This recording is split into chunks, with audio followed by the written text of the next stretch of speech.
हमारे चैनल को सब्सक्राइब करें और बेल आइकन दबाएं।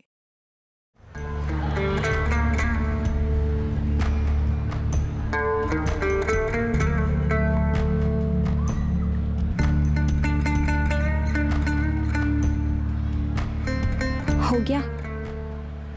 हाँ, चाय नाश्ता करके निकलते। 10 मिनट दूर है यहाँ से, ऑटो ले लेंगे।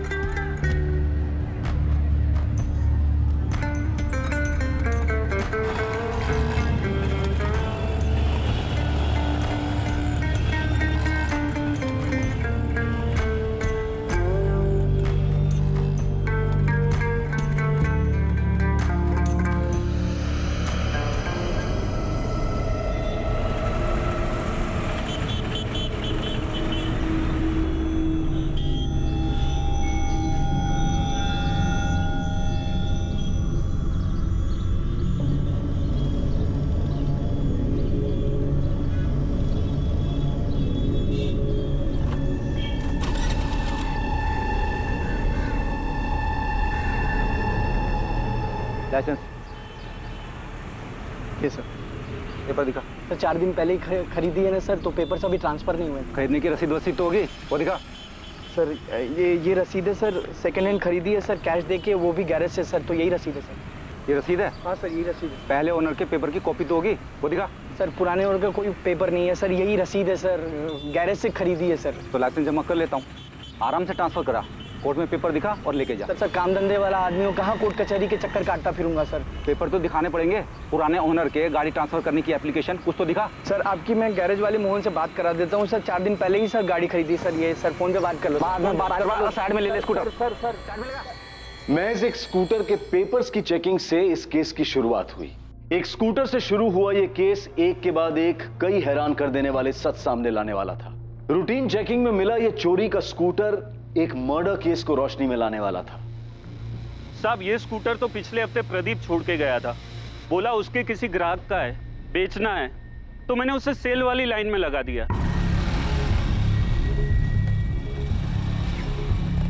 मोहन भाई, हाँ ये स्कूटर निकालना है मुझे, कोई कस्टमर हो तो बताओ ना। तू चाबी रख के जा, मैं चला के देखता हूँ, बाद में बताता हूँ कितने में जाएगा। प्रदीप कौन? पूरा नाम बता। प्रदीप गोरडिया।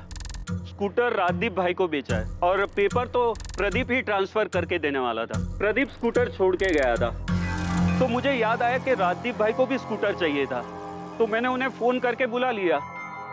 साहब राजदीप भाई ने स्कूटर चला के देखा, उन्हें पसंद आया, उन्हें दाम भी सही लगा, तो उन्होंने कैश दे के खरीद लिया। फोन नंबर दे प्रदीप गोरडिया का, उसने तुझे गाड़ी के असली ओनर के पेपर दिए? नहीं साहब, मैं आपको नंबर देता हूँ। सर इस प्रदीप गोरडिया की तो लंबी चौड़ी हिस्ट्री निकली। हरीश से पता करो स्कूटर का स्टेटस क्या है। ये स्कूटर भी तो चोरी का नहीं है। हरीश भाई, जीजे 10X5872 नंबर की कोई गाड़ी नहीं है, जाली नंबर है ये। लगाई था मुझे। चौहान भाई मैंने जो चेसिस नंबर दिया उसे चेक कराइए, ये प्रदीप गरोड़िया बाइक चोर है, पक्का स्कूटर चोरी का है। बिल्कुल सही कह रहे हैं आप, चेसिस के नंबर से रजिस्ट्रेशन निकाला मैंने। स्कूटर का ओरिजिनल नंबर है GJ 03R24398।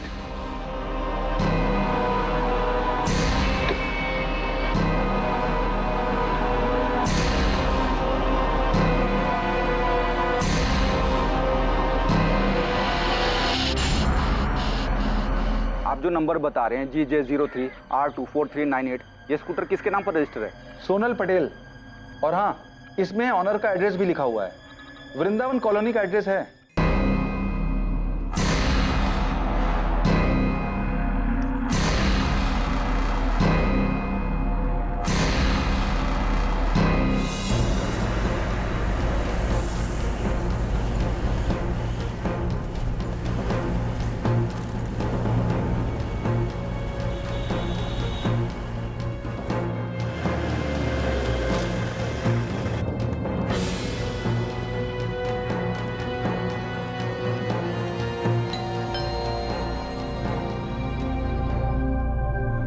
जी सोनल पटेल का घर यही है?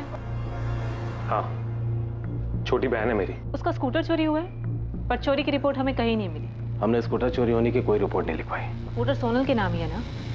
बुलाइए उसे, कहाँ है वो? घर पर नहीं है, वो घर छोड़कर भाग गए। हमें तो ये भी नहीं पता था कि स्कूटर चोरी हुई है। हमें लगा कि वो स्कूटर लेकर भाग गई है। सोनल भाग गई तो आपने उसकी रिपोर्ट तो लिखवाई होगी? नहीं, नहीं लिखवाई। आपने वो रिपोर्ट भी नहीं लिखवाई, क्यों? बोल। साहब, मैंने देखा कि 3-4 दिन से वो स्कूटर एक ही जगह पे पड़ा था। किस जगह पे? विमन नगर है ना, उसकी एक गली में।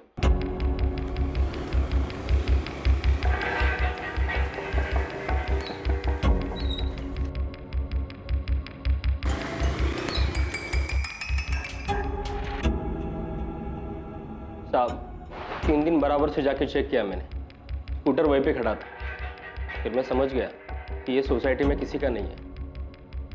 फिर उठा लिया साहब और नंबर प्लेट चेंज करके बेच दिया मैंने। वो स्कूटर सोनल पटेल का है। 20 साल की लड़की है जो घर से भागी है। कहाँ है वो? साहब, मैं बाइक चोर हूँ, मानता हूँ कि मैंने स्कूटर बेचा है, लेकिन मैं किसी सोनल पटेल को नहीं जानता हूँ साहब। देवांग जी, आपने सोनल की रिपोर्ट लिखवाई ही नहीं? नहीं। सोनल घर से कब भागी? 17 अक्टूबर को वो कॉलेज के लिए निकली थी, उसके बाद वापस ही नहीं आई। 17 अक्टूबर को गई है और अब तक घर नहीं लौटी, और आप लोगों को उसकी कोई फिक्र नहीं है? 18 की शाम को उसका फोन आया था, कहने लगी कि वापस नहीं आएगी। सोनल बेटा, कहाँ है तू? तुझे पता कितना परेशान है हम यहाँ कि तू। हेलो बेटा, तू कहाँ है? तू ठीक तो है ना? तू बता, मैं आता हूँ तुझे लेने के लिए। पापा, मैं दिल्ली में हूँ और बहुत खुश हूँ। अब मैं वापस घर नहीं आऊंगी। क्या बेटा, तू ऐसा कैसे कर सकती है? इतनी सेल्फिश कैसे हो सकती है? मैं सेल्फिश नहीं हूँ, मैं बस अपनी जिंदगी अपनी पसंद से और अपनी खुशी से जीना चाहती हूँ। पापा देख बेटा, तू अभी सिर्फ 20 साल की है। तुझे समझ में नहीं आ रहा कि तू क्या कर रही है। बेटा, यूं घर छोड़कर जाना जो है बेवकूफी है। तू वापस आ जा। मैं भी आपसे यही कह रही हूँ। मैं 20 साल की हो चुकी हूँ, अपना अच्छा बुरा समझ सकती हूँ पापा। और अब मैं तभी वापस आऊंगी जब मुझे ये यकीन हो जाएगा कि आप लोग मुझे मेरे फैसले के साथ एक्सेप्ट करोगे। तब तक के लिए प्लीज मुझे ढूंढने की कोशिश मत करना। मैं जहां भी हूँ बहुत खुश हूँ। प्लीज पापा। बेटा सोनल, हेलो हेलो।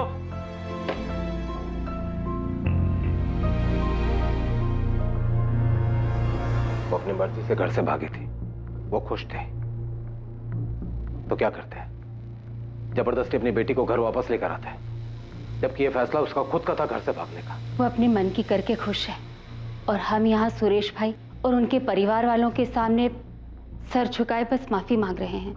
वे पिछले महीने 12 सितंबर को उसकी सगाई हुई थी अजय के साथ।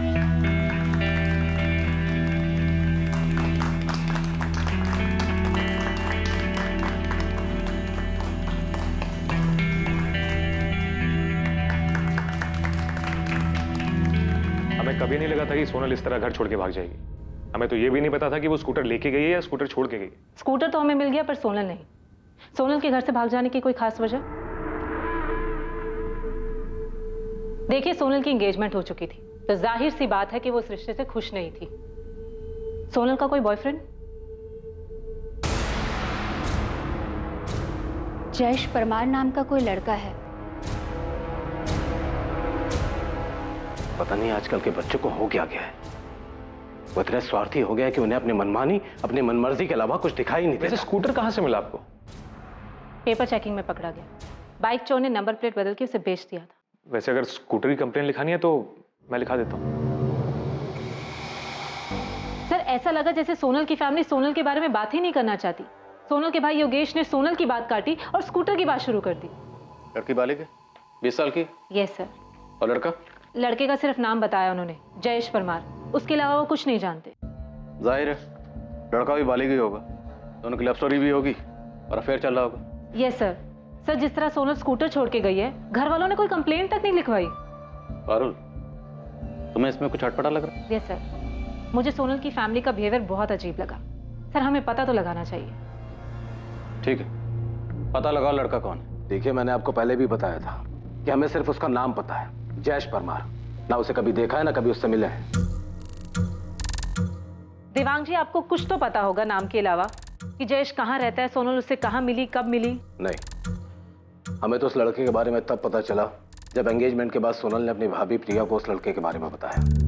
सोनल, कौन है ये जयेश और अचानक कहाँ से आ गया? अचानक नहीं आया भाभी, 1 साल से जानती हूँ जयेश को, प्यार करती हूँ उससे। भाभी मैं अजय से नहीं, जयेश से शादी करना चाहती हूँ। सोनल, तुझे पता है ना तेरी सगाई हो चुकी है, और अगर ऐसा कुछ था तो तूने सगाई से पहले क्यों नहीं बताया? भाभी प्लीज, मैं किसी ऐसे इंसान से शादी नहीं करना चाहती जिसके साथ मैं कभी खुश नहीं रह पाऊंगी। भाभी प्लीज, आप ही मेरी मदद कर सकती हो। सोनल, मुझे नहीं जानना ये जयेश परमार है कौन। दिमाग ठीक है तेरा? सगाई हो चुकी है तेरी और दिसंबर में शादी की डेट भी फिक्स हो गई है। बेटा, अजय हमारी बिरादरी का, हमारी बराबरी का है। तुझे क्यों लगता है तू वहां खुश नहीं रहेगी? बेटा, राजकोट में 2 बंगले हैं उनके, मुंबई में भी घर है, खूब पैसा है उनके पास। बहुत खुश रहेगी तू वहां बेटा। माँ, पापा एक बार सोनल की बात सुन क्यों नहीं लेते? प्रिया, मुझे कुछ नहीं सुनना। प्रिया, तुम्हें इसे समझाना चाहिए, उल्टा तुम होगी इसे बढ़ावा दे रही हो। भैया, पापा, अभी सगाई हुई है, शादी तो नहीं हुई है ना। आप प्लीज एक बार जयेश से मिल तो लो। मुझे किसी से नहीं मिलना। मैंने बहुत सोच समझकर अजय के साथ तुम्हारा रिश्ता तय किया है।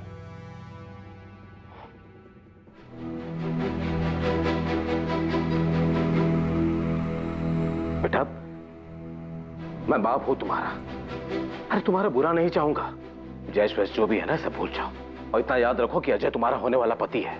देख बेटा, राजकोट में हमारी और अजय के पापा की इज्जत है, नाम है। अरे क्या कुछ नहीं सोचा तेरी शादी के लिए?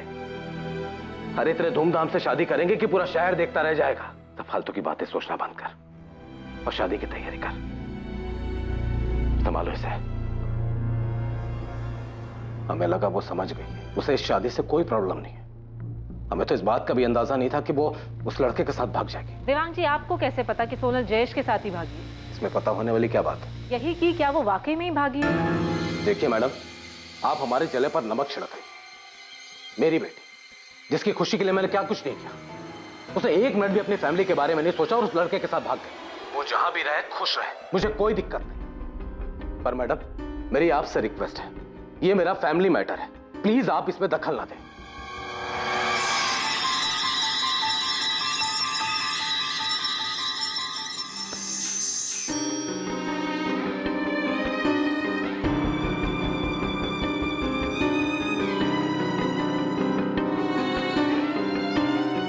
शरद, अभी मत जा, सेठ का मूड ठीक नहीं है।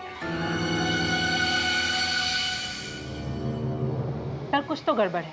सोनल के पापा का बिहेवियर मुझे बहुत अजीब लगा। पारुल, मैं खबरियों को देवांग पटेल के पीछे लगाता हूँ। तुम सोनल की भाभी प्रिया से बात करो, पता करो कि उन्हें कैसे पता कि सोनल जयेश के साथ भागी, और ये भी पता करो कि सोनल कौन से कॉलेज में पढ़ती है। ठीक है sir.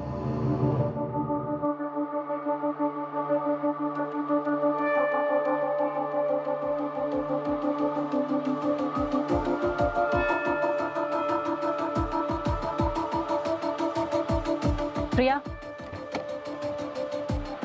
Assistant sub inspector Parul Sanghavi, मुझे सोनल के बारे में तुमसे कुछ बात करनी।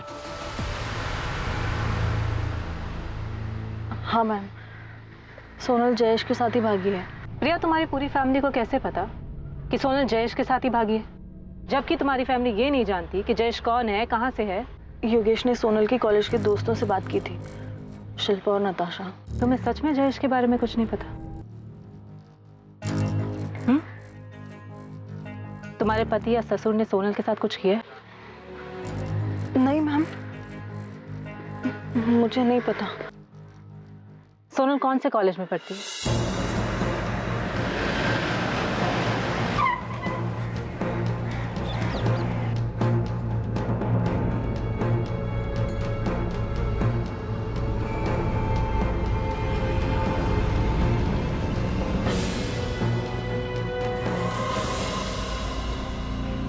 हाँ मैम, सोनल के भैया ने मुझे कॉल किया था, और जिस दिन से सोनल ने कॉलेज आना बंद कर दिया है, उसी दिन से जयेश परमार भी कॉलेज नहीं आया था, और मैंने ये बात योगेश भैया को बताई भी थी। तो इसका मतलब उन दोनों ने भागने की प्लानिंग पहले से ही कर रखी थी?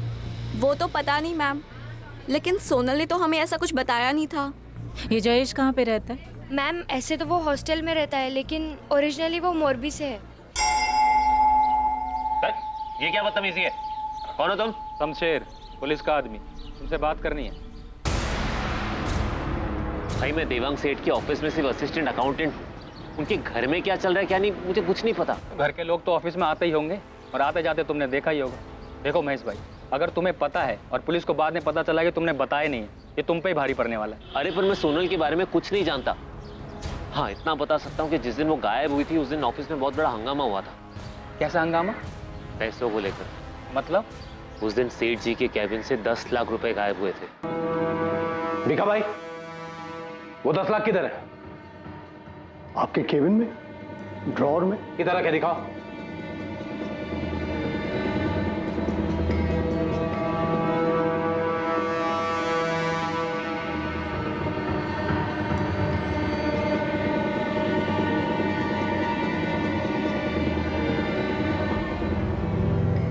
सेठ, पैसे तो यहीं रखे थे, एक बड़े से एनवेलप में। मैंने खुद अपने हाथों से रखे थे। रखे थे तो दो ना। पैसे तो यहीं थे लेकिन अभी वो है ही नहीं। तो गए कहां पैसे? पैसों के पैर लग गए, ये 10 लाख हवा हो गए। मैंने पैसे खुद यहां रखे थे, मैं सच कह रहा हूं। सेठ आपके ड्रॉवर में मेरा कोई काम ही नहीं है, मैं क्यों खोलूंगा उसे? सेठ जी इतना पैसा तो हर तीसरे दिन आता है, हम तो कभी हाथ भी नहीं लगाते। पैसे तो भीखा भाई के पास ही रहते। हाँ सेठ, पैसे मेरे पास ही थे और मैंने उसे ड्रॉर में रखे थे। 10 बार सुन चुका हूं मैं ये, यही रखे थे यही रखे थे। अगर थे तो गए कहां? सेठ वो क्या? 1:30 बजे सोनल बिटिया यहाँ आई थी, आपके केबिन में गई थी। सोनल? हाँ भीखा भाई सही कह रहे हैं, मैंने 2:30 बजे सोनल को आपके कैबिन से निकलते देखा था।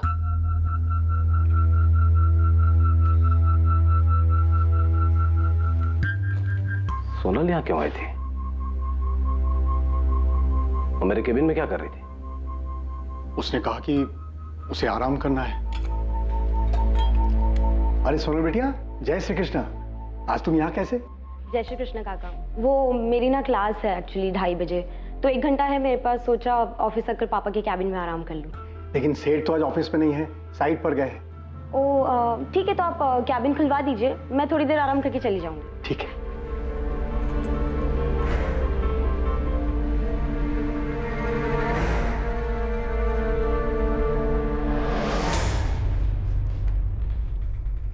उसके लिए मैंने केबिन खोल दिया और फिर अपने काम में लग गया। वो कब चली गई मुझे पता ही नहीं।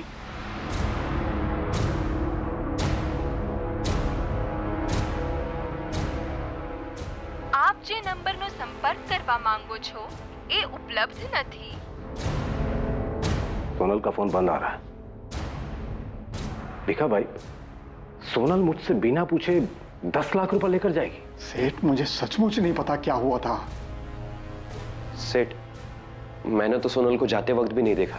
सेठ जी बहुत परेशान थे, तभी के तभी ऑफिस से निकल गए। सोनल उसी दिन गायब हुई थी क्या? हाँ, हमें अगले दिन पता चला कि सोनल भाग गई है। सच में भाग गई है? हाँ, हमें तो यही पता है किसी जयेश परमार नाम के लड़के के साथ भागी है। ये जयेश परमार की लीव एप्लीकेशन, 15 अक्टूबर से वो छुट्टी पे। लेकिन इस एप्लीकेशन में लिखा है कि जयेश ने अपने कजन की शादी के लिए छुट्टी ली थी। हमें भी यही बताया था उसने। Jayesh Parmar 3rd year commerce और Sonal Patel 2nd year commerce की स्टूडेंट है। अभी जब आपने बताया तो हमें पता चला कि वो दोनों भाग गए हैं। सोनल पटेल के क्लासमेट नताशा और शिल्पा ने भी हमें कुछ नहीं बताया।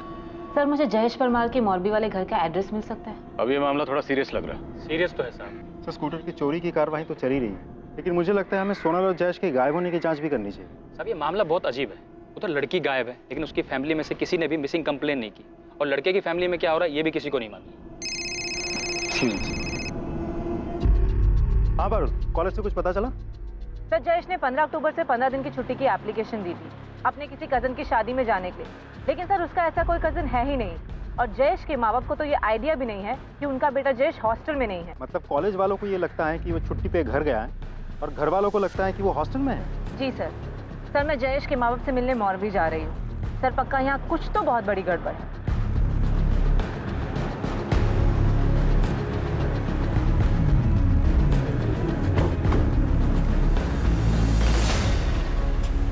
हमें तो पता ही नहीं कि जयेश ने कॉलेज से छुट्टी ली है। और कौन सा कजिन? वो 17 अक्टूबर से गायब है और आज 30 तारीख है। आपने एक बार भी अपने बेटे को फोन नहीं किया? नहीं, क्योंकि हमेशा वही फ़ोन करता है, और इस बार जब उसने फ़ोन नहीं किया तो हमें लगा कि वो शायद पढ़ाई में बिजी होगा। मेरा बेटा जयेश हॉस्टल में नहीं है तो कहाँ है? उसका तो फ़ोन भी बंद आ रहा है। इतने दिन में आपने अपने बेटे को एक बार भी फ़ोन नहीं किया। आज जब हमने आकर आपसे पूछा तो आपको पता लगा। हमें राजकोट में एक स्कूटर मिला है जो सोनल पटेल के नाम पे है। जब हम उसके घर गए तो हमें पता लगा कि सोनल पटेल घर से भागी है और वो आपके बेटे जयेश के साथ भागी है। जयेश ऐसा कैसे कर सकता है? उसे मैंने बहुत समझाया था जब सोनल के बारे में उसने मुझे बताया था। तू कॉलेज से छुट्टी लेकर ये बताने आया है कि तुझे शादी करनी है किसी सोनल पटेल से। सोनल पटेल?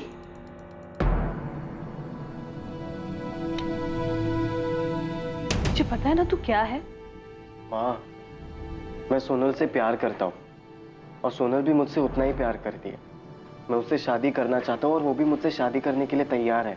ये शादी तुम्हारी वो सोशल मीडिया की फ्रेंड रिक्वेस्ट नहीं है कि किसी को भी भेज दो। उसके घर वाले तेरा नाम सुनेंगे ना तो सबसे पहले उसे 2 थप्पड़ जमाएंगे और तेरे पीछे लोग छोड़ेंगे 100 अलग। तेरे खबर छे तो शू करे छे? क्या उस लड़की ने अपने घर वालों से बात की है? क्या कहा उसके घर वालों ने? मना कर दिया। पर पापा, मुझे यकीन है कि अगर आप जाकर बात करेंगे और हाथ मांगेंगे तो... बेटा तुम फालतू के चक्करों में मत पड़। तुझे अपनी पढ़ाई पूरी करनी है, सीए बनना है तुझे। लेकिन पापा, मेरे पास इतना टाइम नहीं है। तब तक सोनल की शादी भी हो जाएगी और मुझे सिर्फ और सिर्फ सोनल से ही शादी करनी है और किसी से भी नहीं। उसके घर वालों ने उसकी सगाई करा दी है। सगाई हो चुकी है उसकी और तू बोल रहा है कि तुझे उससे शादी करनी है? ये क्या बचपना है जयेश? अपनी जगह देख। वो बड़े घर वाले पैसे वाले लोग होंगे। जयेश, हम लोग उनकी बराबरी नहीं कर सकते हैं। तो चुपचाप अपनी पढ़ाई पे ध्यान दे और अपना भविष्य बना। जयेश, क्या सचमुच में उस लड़की के साथ? हमें ऐसा सोनल के परिवार वालों ने बताया। किसी वो मना करने के बाद भी उस लड़की के साथ भाग सकता है? मैडम, हम तो सिर्फ इतना जानते हैं कि वो लड़की बहुत बड़े घर से है। उस लड़की ने अपने घर वालों से जयेश को लेकर बात की, लेकिन उन्होंने साफ मना कर दिया था। मूर्ख है वो। मैडम, हमारे लड़के को ढूंढ दो प्लीज। सोनल पटेल और जयेश परमार दोनों बालिग हैं, तो क्या 2 बालिग लोगों को कोई उनकी इच्छा से शादी करने से रोक सकता है, वो भी उनके भागने के बाद? लेकिन स्कूटर की चोरी की रिपोर्ट क्यों नहीं की गई? और फिर देवांग पटेल के ऑफिस में हुई 10 लाख की चोरी का खुलासा? क्या सोनल और जयेश के केस में और भी कई राज थे जिनका सामने आना अभी बाकी था? सोनल और जयेश का फोन 17 अक्टूबर की दोपहर यहाँ राजकोट में स्विच ऑफ हुआ है। सर, दोनों ने पहले से ही प्लान बनाया होगा कि एक साथ फोन स्विच ऑफ करेंगे।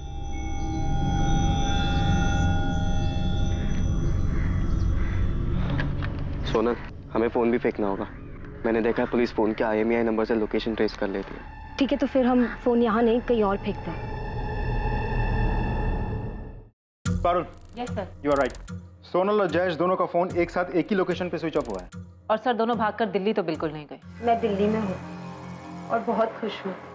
तो देवांग पटेल के फोन रिकॉर्ड में 18 अक्टूबर की शाम को जो कॉल आया था, वो कॉल सोनल ने दिल्ली से नहीं बल्कि सूरत के एक PCO से किया था।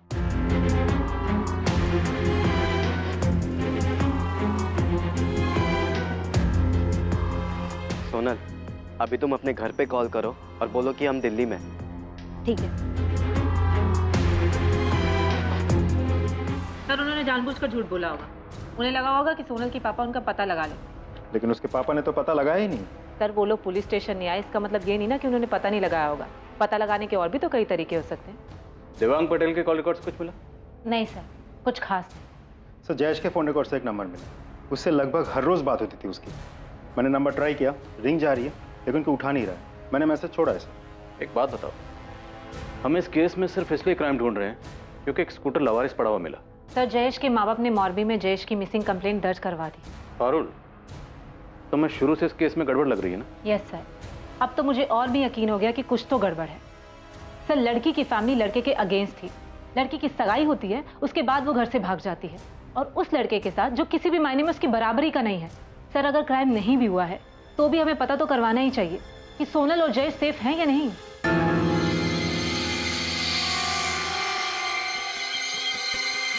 लड़के के माँ बाप ने मोरबी में पुलिस कंप्लेंट की है। जब पुलिस उनके पास गई तो उन्होंने बताया कि उन्हें पता ही नहीं है कि उनका बेटा सोनल के साथ भाग गया है। योगेश, प्रिया को जरूर कुछ पता है। एक बार बात करो उससे। तो कल रात पूछा था उससे मैंने, उसे भी कुछ नहीं पता। तुम्हें लगा उसने सच बोला? उसने तुम्हें बताया कि पुलिस ने उससे पूछताछ की थी?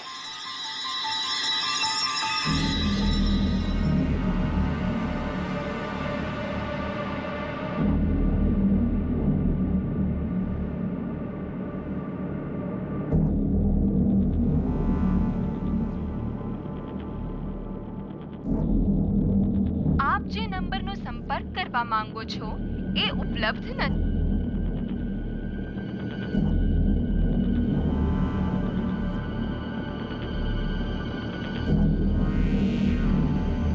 आप बिल्कुल सही कह रहे हैं। ये अंगूठी हमारी आनंदन विठलभाई ज्वेलरी स्टोर से खरीदी गई। काशीराम जी, आप मुझे बता सकते हैं कि अंगूठी आपकी किस ब्रांच से किसने और कब खरीदी?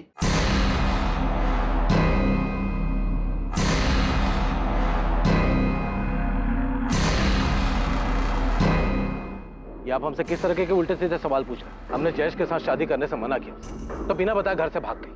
सोनल 20 साल की बालिग है, हम क्या करते हैं? ये लाइन बोलकर लोग अक्सर पुलिस पे इल्जाम लगाते हैं कि पुलिस कह रही है कि लड़की बालिग है इसलिए हमने कार्रवाई नहीं की, लेकिन यहाँ तो मामला उल्टा है। आप खुद ही कह रहे हैं कि आपकी बेटी बालिग है इसलिए आपने कुछ नहीं किया। मैंने बताया ना आपको कि सोनल ने हमें फोन करके कहा कि हमारी जिंदगी में दखल ना दे। सर वो बोल रही है कि वो दिल्ली में, आप लोग बोल रहे हैं कि कॉल रिकॉर्ड से पता चला कि उसने फोन सूरत से किया। हम लोग नॉर्मल लोग हैं सर, हमें कैसे पता चलेगा वो सच बोल रही है झूठ? आप लोग कभी इसकी फिक्र नहीं होती? आपकी बहन आपकी बेटी कहाँ है, कैसी है? ठीक ही होगी, 10 लाख लेकर भागी है। वैसे ये बात तो आपको ही पता चली, पर ये बात आप लोगों ने हमें नहीं बताई। जो भी है, बेटी मेरी, पैसा मेरा, फैसला उसका। वो फैसला जिसमें मेरा कोई योगदान नहीं, ना अच्छा ना बुरा। वैसे मैं समझ सकता हूँ क्या पूछना क्या चाहते हैं। अगर आप उसे ढूंढ लाते हैं ना तो ले आइए, मुझे कोई दिक्कत नहीं। वैसे भी उसने जयेश परमार के साथ शादी कर ली, अजय के साथ तो उसका रिश्ता हो नहीं सकता, पर इसके बाद भी मैं उसे आशीर्वाद ही दूंगा। हमारे पास जयेश परमार की मिसिंग कंप्लेंट आई और आपकी बेटी जयेश परमार के साथ भागी। तो देवांग पटेल और योगेश, मैं आप लोगों से सीधा सीधा सवाल पूछता हूँ, सोनल और जयेश जहां भी हैं सुरक्षित हैं, सेफ? ये हमें कैसे पता होगा? मैंने बताया ना कि सोनल ने फोन करके कहा कि वो जयेश परमार के साथ शादी कर रही है, हम उसकी जिंदगी में दखल ना दे, बस।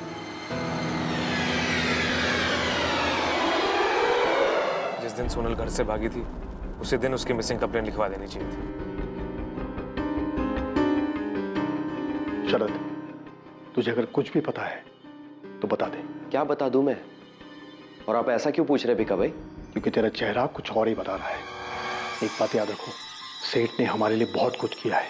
तो आप कहना क्या चाहते हैं? यही कि मैं देख रहा हूँ कुछ दिनों से तू बड़ा परेशान सा है। 10 लाख की चोरी के बाद पुलिस को किसने बताई? जिसने भी बताया हो, मैंने नहीं बताया। मैंने भी नहीं बताया भिका भाई। तुम दोनों ने नहीं बताया, और मैं तब तक नहीं बताऊंगा जब तक सेठ नहीं कहते। तो फिर ये बात उन्हें पता कैसे चली? किसने बताया?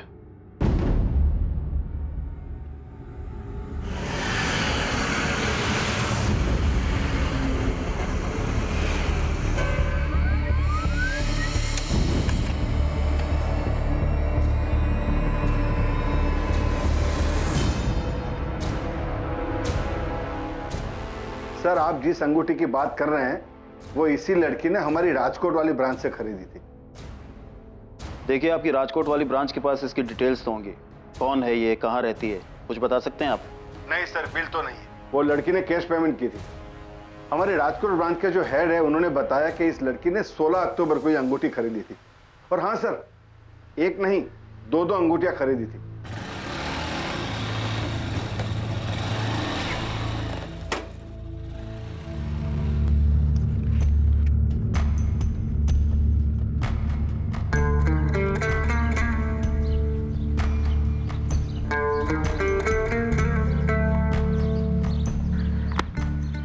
ये देखो, ये रिंग मैं तुम्हें पहनाऊंगी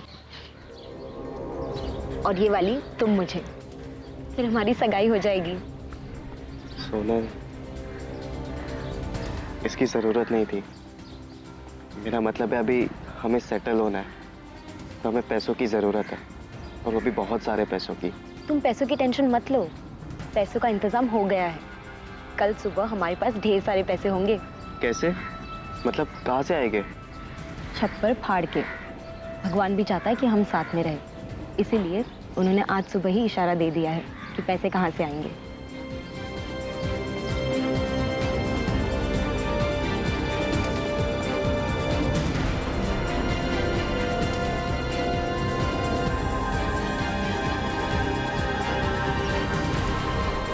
रवि, इस लड़की ने ये अंगूठी राजकोट से खरीदी थी।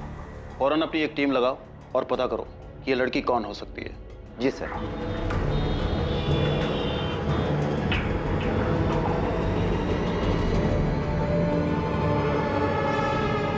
हेलो दोस्त, मैं तुझे कब से फोन कर रहा हूँ, मैसेज भी छोड़ा था, तूने कॉल बैक भी नहीं किया मुझे।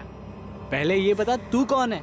राजकोट से सब इंस्पेक्टर रुपेश भगत बोल रहा हूँ। हाँ जी बताइए, क्यों फोन कर रहे थे आप? जयेश परमार को जानता है ना तू?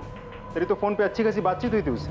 हाँ तो आपसे मतलब ये कि जयेश परमार कहाँ है? अपने घर पे होगा, मोरबी में या राजकोट में होगा हॉस्टल में, और मैं यहाँ अहमदाबाद में रहता हूँ, यहाँ नौकरी करता हूँ। मुझे कैसे पता होगा कि वो कहाँ है? गायब है वो, सोनल पटेल के साथ भागा है। तू जानता है ना सोनल पटेल को? क्या भाग गया? नहीं, मुझे नहीं पता कि सोनल कौन है। जयेश मेरे बचपन का दोस्त है, एक ही मोहल्ले में रहते हैं हम लोग मोरबी में, एक ही साथ स्कूल पढ़े, लेकिन उसने मुझे कभी इस बारे में कुछ नहीं बताया। मुझे तो अंकल आंटी की फिक्र हो रही है, मैं अभी उनसे बात करता हूँ। तेरी इतनी हिम्मत कि हमसे आकर पूछेगा कि तेरे बेटा कहाँ है? हाँ बिल्कुल पूछेंगे, वो आपकी बेटी है जिसके साथ जयेश भागा है, छोड़ेंगे नहीं हम आपको। अरे केस तो हमें करना चाहिए तुम्हारे खिलाफ, क्योंकि तुम्हारे बेटे ने हमारी सोनल को बहकाया है, फंसा है अपने जाल में। अरे तो किया क्यों नहीं केस? अरे आप लोगों ने तो जानबूझ के रिपोर्ट तक नहीं दर्ज करवाई। पड़े होंगे आप अपने घर में, हमें हमारा बेटा वापस चाहिए। अगर मेरे बेटे के साथ कुछ भी होगा ना तो एक बात याद रखना, मैं भी चुप नहीं बैठूंगा। दिमाग सेठ, चल निकल यहाँ से। ये धमकी जाकर किसी और को देना, यहाँ पर नहीं। हमने सोनल को समझाया था कि दूर रहे तुम्हारे बेटे से, पर तुम्हारे बेटे को तो लालच आ गया था। इतनी अच्छी अमीर लड़की जो मिल गई, इसीलिए उसे फंसा लिया और भगा के ले गया। आप लोगों को सब पता था कि वो लोग कहाँ हैं, सब जानते थे आप, लेकिन आप लोगों ने सिर्फ हमें नहीं बताया। अगर हम चुप है तो इसका मतलब ये नहीं कि कोई भी आएगा और मुंह उठाकर हमसे सवाल करेगा। एक बार सोनल और तुम्हारे बेटे को मिलने दो, फिर देखना क्या करते हैं उनके साथ हम। अगर मेरा बेटा नहीं मिला या उसे कुछ भी हुआ तो छोड़ूंगा नहीं तुम दोनों को, जीना मुश्किल कर दूंगा। चल निकाल अब यहाँ से, निकाल।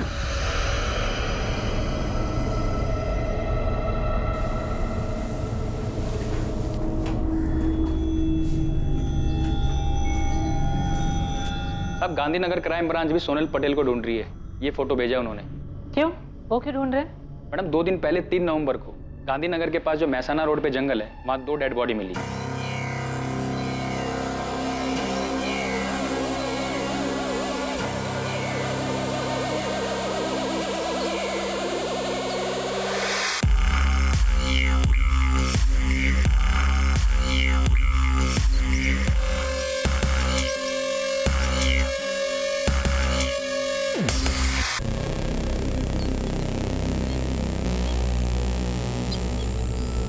सर देख करके ऐसा लगता है ये लड़के की बॉडी है और ये लड़की।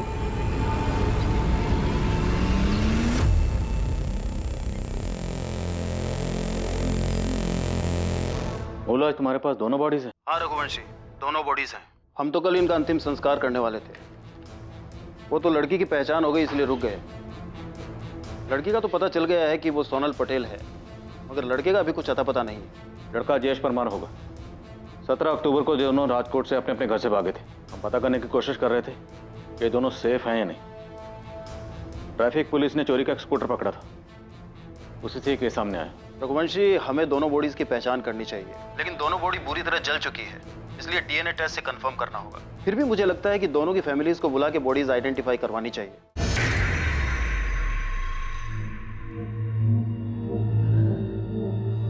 हम बॉडी तो दिखा सकते हैं, पर यह बुरी तरह जली हुई।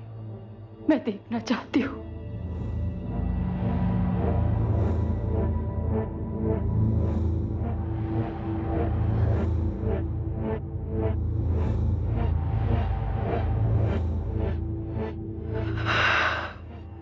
इसकी उंगली से हमें अंगूठी मिली थी, यह भी बुरी तरह जल चुकी थी, और फिर भी इसके जरिए हम ज्वेलर और ज्वेलर से आपकी बेटी सोनल पटेल तक पहुंच पाए।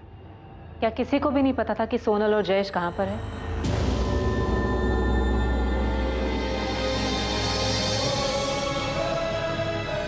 बॉडी पूरी तरह से जली हुई है। हमारा जयेश नहीं, ये मेरा बेटा नहीं है। नहीं। इसे देखकर आप कैसे कह सकते हैं कि ये मेरा बेटा जयेश है? देखिए, पक्के तौर पे तो नहीं बता सकते, लेकिन इनकी बॉडी हमें सोनल पटेल की बॉडी के साथ मिली थी, इसीलिए हमें ऐसा लगता है कि शायद ये जयेश है। नहीं, ये जयेश नहीं है, ये नहीं है मेरा बेटा नहीं। अगर ये जयेश है भी तो भी इसका ये हल किसने किया? किसने मारा इसे? देवांग पटेल और उसके परिवार ने? उन्होंने किया ये? उदय जी, हमारे पास भी बहुत सारे सवाल हैं, बहुत लोगों से पूछने के लिए, क्योंकि अब तक तो हमारे पास सिर्फ एक चोरी का स्कूटर था।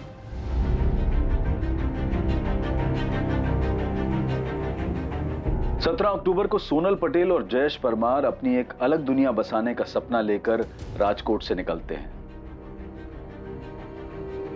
पर 3 नवंबर को घर से भागने के लगभग 2 हफ्ते बाद गांधीनगर के पास सोनल पटेल और जयेश परमार की जली हुई लाशें मिलती हैं। उस वक्त दिवाली का त्योहार था और हर तरफ जश्न का माहौल था, और 2 परिवार अपने बच्चों की भयानक मौत के शोक में डूबे हुए थे।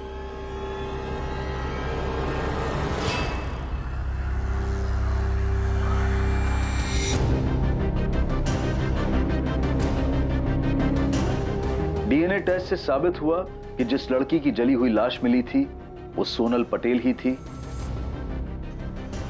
और वह लड़का जयेश परमार था।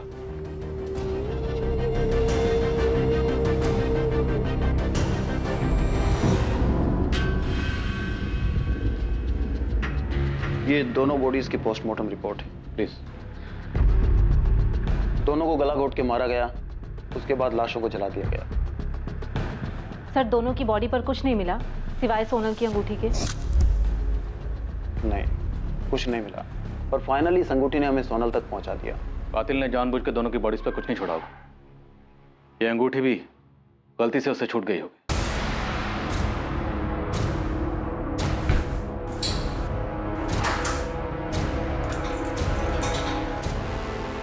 सर, ये तो पक्का है कि सोनल और जयेश सूरत में थे, लेकिन फिर भी इन दोनों की डेड बॉडी हमें गांधीनगर में कैसे मिली? मतलब कोई तो है जो जानता था कि ये दोनों कहाँ थे। सोनल ने अपने पिता के केबिन से 10 लाख रुपए चुराए थे। 10 लाख, अच्छी खासी रकम थी उनके पास। वो दोनों कहाँ जाने वाले थे? गांधीनगर तो नहीं थे, क्योंकि इन दोनों की तलाश में गांधीनगर का चप्पा चप्पा छान मारा था हमने। और अहमदाबाद, वहाँ पता किया था आप लोगों ने? नहीं, क्योंकि अंगूठी के जरिए हमें पता चल चुका था कि लड़की राजकोट से है। सर, क्या ये उनकी प्लानिंग का हिस्सा होगा कि सूरत से कॉल करेंगे और उसके बाद किसी और शहर चले जाएंगे, शायद अहमदाबाद? सोनल के बाप और भाई के अलावा कोई नहीं हो सकता। उन्होंने ही मारा है मेरे बेटे को। काका, जयेश ने आपको कुछ बताया था कि वो और सोनल कहाँ जा रहे हैं, कहाँ छुपे हैं? बेटा, अगर हमें पता होता कि वो भागने की सोच रहा है तो क्या मुझे रोकते नहीं? पता नहीं जयेश ने ऐसा क्यों किया। मैंने उसे समझाया था कि वो बड़े लोग हैं, बड़े घर वाले हैं, और जो वो मना कर चुके थे, तो पता नहीं फिर भी उसने ऐसा क्यों किया।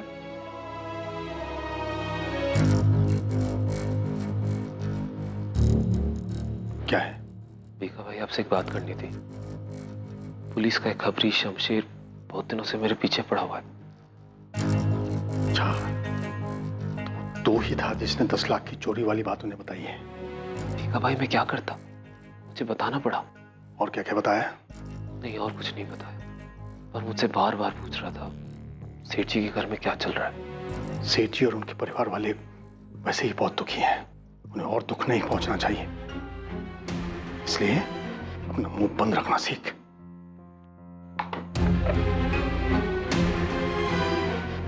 पापा, पापा, शरद का फोन स्विच ऑफ आ रहा है। मैंने इससे कहा था कि क्रियाक्रम के बाद मिल, पर वो गायब है। कहीं कुछ गड़बड़ ना कर दे। मैं सोनल और जयेश के बारे में कुछ बताना चाहती हूँ। ठीक है, बताओ, क्या बताना चाहती हो? एक आदमी है जो कि घर से भागे लड़के लड़कियों की मदद करता है, उनको रहने के लिए जगह देता है और उनकी फैमिलीज और किसी भी तरह के खतरे से उनको बचाता है।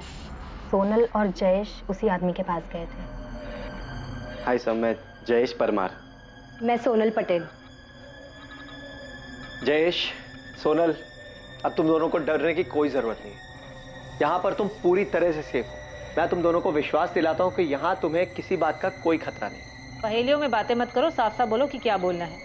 मेरे लिए तुम्हारे बारे में इंफॉर्मेशन निकालना कोई मुश्किल काम नहीं है, और अगर मुझे ऐसा करना पड़ा तो तुम जरूर मुश्किल में आ जाओगे। मैं आपकी मदद कर रही हूँ और आप मुझे ही धमकी दे रही हैं। अगर मैंने सोनल और जयेश की फोटो अखबार में ना देखी होती तो मैं आपको कभी फोन नहीं करती। जिस आदमी ने उनको सहारा दिया, उनकी मदद की, उसका नाम है शेखर भाटिया। और जिस घर में वो भागे हुए कपल्स को रखता था वो घर अहमदाबाद में है। उसने सोनल और जयेश को भी वहीं पे रखा था।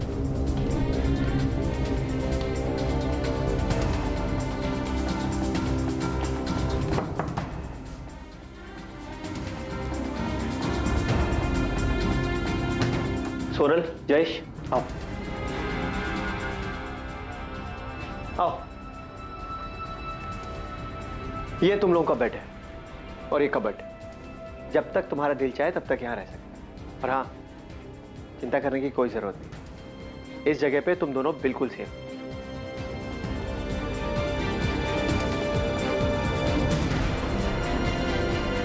सोनल और जयेश को किसने मारा? पता नहीं। हाँ, पर वहाँ एक और कपल था, अमित दवे और भावना राठौड़।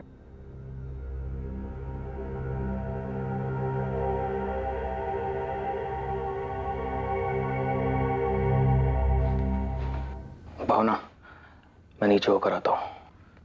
ठीक है।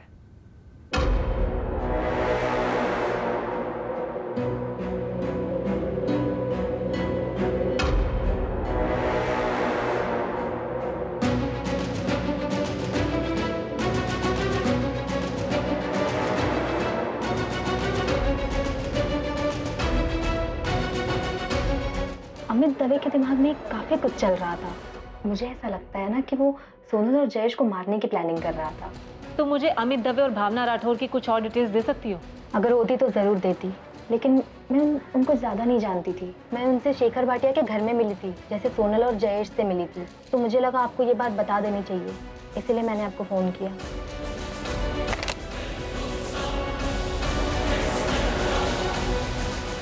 घर से भागा हुआ एक और जोड़ा अमित और भावना जयेश और सोनल का मर्डर करेंगे। मकसद? सर, मकसद पता नहीं, लेकिन हमें अहमदाबाद के शेखर भाटिया का पता लगाना चाहिए। शायद वहां से हमें कोई क्लू मिल जाए। सर, देवांग पटेल के ऑफिस का एक एम्प्लॉय है, शरद राजपूत। कुछ कन्फेस करना चाहता है लेकिन छुपा बैठा है। उसे डर है कि देवांग पटेल उसको नुकसान पहुंचा सकता। देवांग पटेल का इतना डर कि उसके डर की वजह से एक आदमी छुपा बैठा?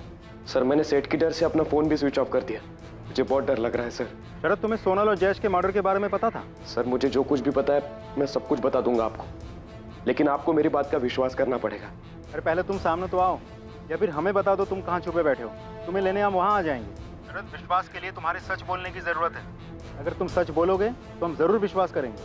सर, उसके बाद शरद ने फोन स्विच ऑफ कर दिया, लेकिन उसने कहा कि कल पुलिस स्टेशन आएगा। शरद का नंबर ट्रैक करो, पता लगा उसने ये फोन कहाँ से किया था। बच के नहीं निकलना चाहिए, और हमसे पहले वो किसी और के हाथ नहीं लगना चाहिए। सर, फारूक, अहमदाबाद में अपने आदमियों को काम पे लगाओ। पता लगाओ ये शेखर भाटिया कौन है जो घर से भागे हुए प्रेमी जोड़ियों को प्रोटेक्शन देता था। जयेश और सोनल उस तक कैसे पहुंचे और कातिल जयेश और सोनल तक कैसे पहुंचे।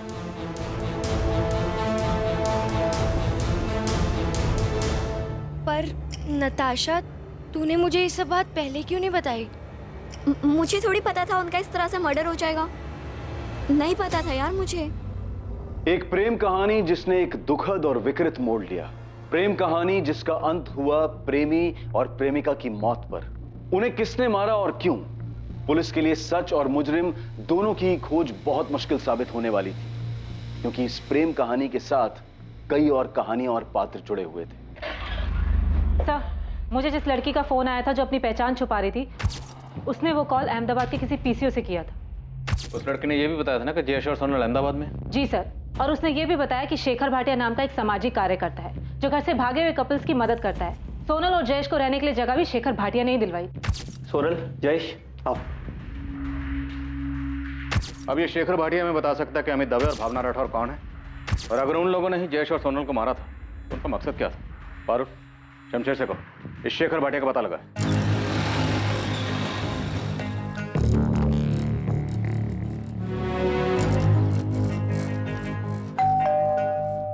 सेठ, मुझे पता चला है कि शरद ने पुलिस को फोन किया था। वो उन्हें कुछ बताने वाला है। भिका भाई, ये शरद का सोनल के भागने से कुछ लेना देना है क्या? क्या बताएगा वो उन्हें? नहीं पता, लेकिन कुछ दिनों से उसका बर्ताव बड़ा अजीब सा था। क्या उसे सब कुछ पता है? नहीं बोल पाऊंगा सेठ, लेकिन ये 10 लाख वाली बात भी ऑफिस से ही लीक हुई थी। महेश ने पुलिस के किसी खबरी को बताया था। आस्तीन में सांप पाल के रखे हुए हैं, चैन से शोक भी मनाने नहीं देते।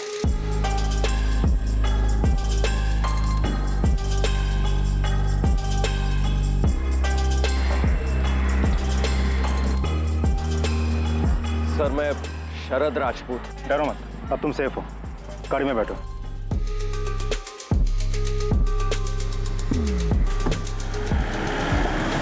शेखर भाटिया? हाँ, फोटो फोन नंबर कुछ नहीं है, बस इतना जानते हैं कि अहमदाबाद में कहीं रहता है, जो घर से भागे हुए कपल्स की मदद करता है, जो अलग बिरादरी में शादी करना चाहते हैं। आप मुझे 24 घंटे का टाइम दो, इसकी कुंडली आपके सामने रख दूंगा। ये जयेश का दोस्त भरत राणा, इससे बात करो, अहमदाबाद में ही रहता है। ये दोनों सोनल और जयेश भी शेखर भाटिया के पास अहमदाबाद ही गए थे। किसी ने तो शेखर भाटिया के बारे में इनको बताया होगा।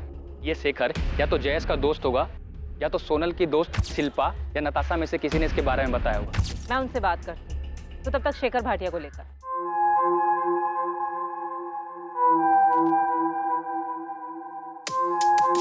सोनल पटेल और जयेश परमार को अंदाजा भी नहीं था कि उनके घर से भागने के प्लान के अलावा एक और प्लान बना था जिसका उन्हें सामना करना था।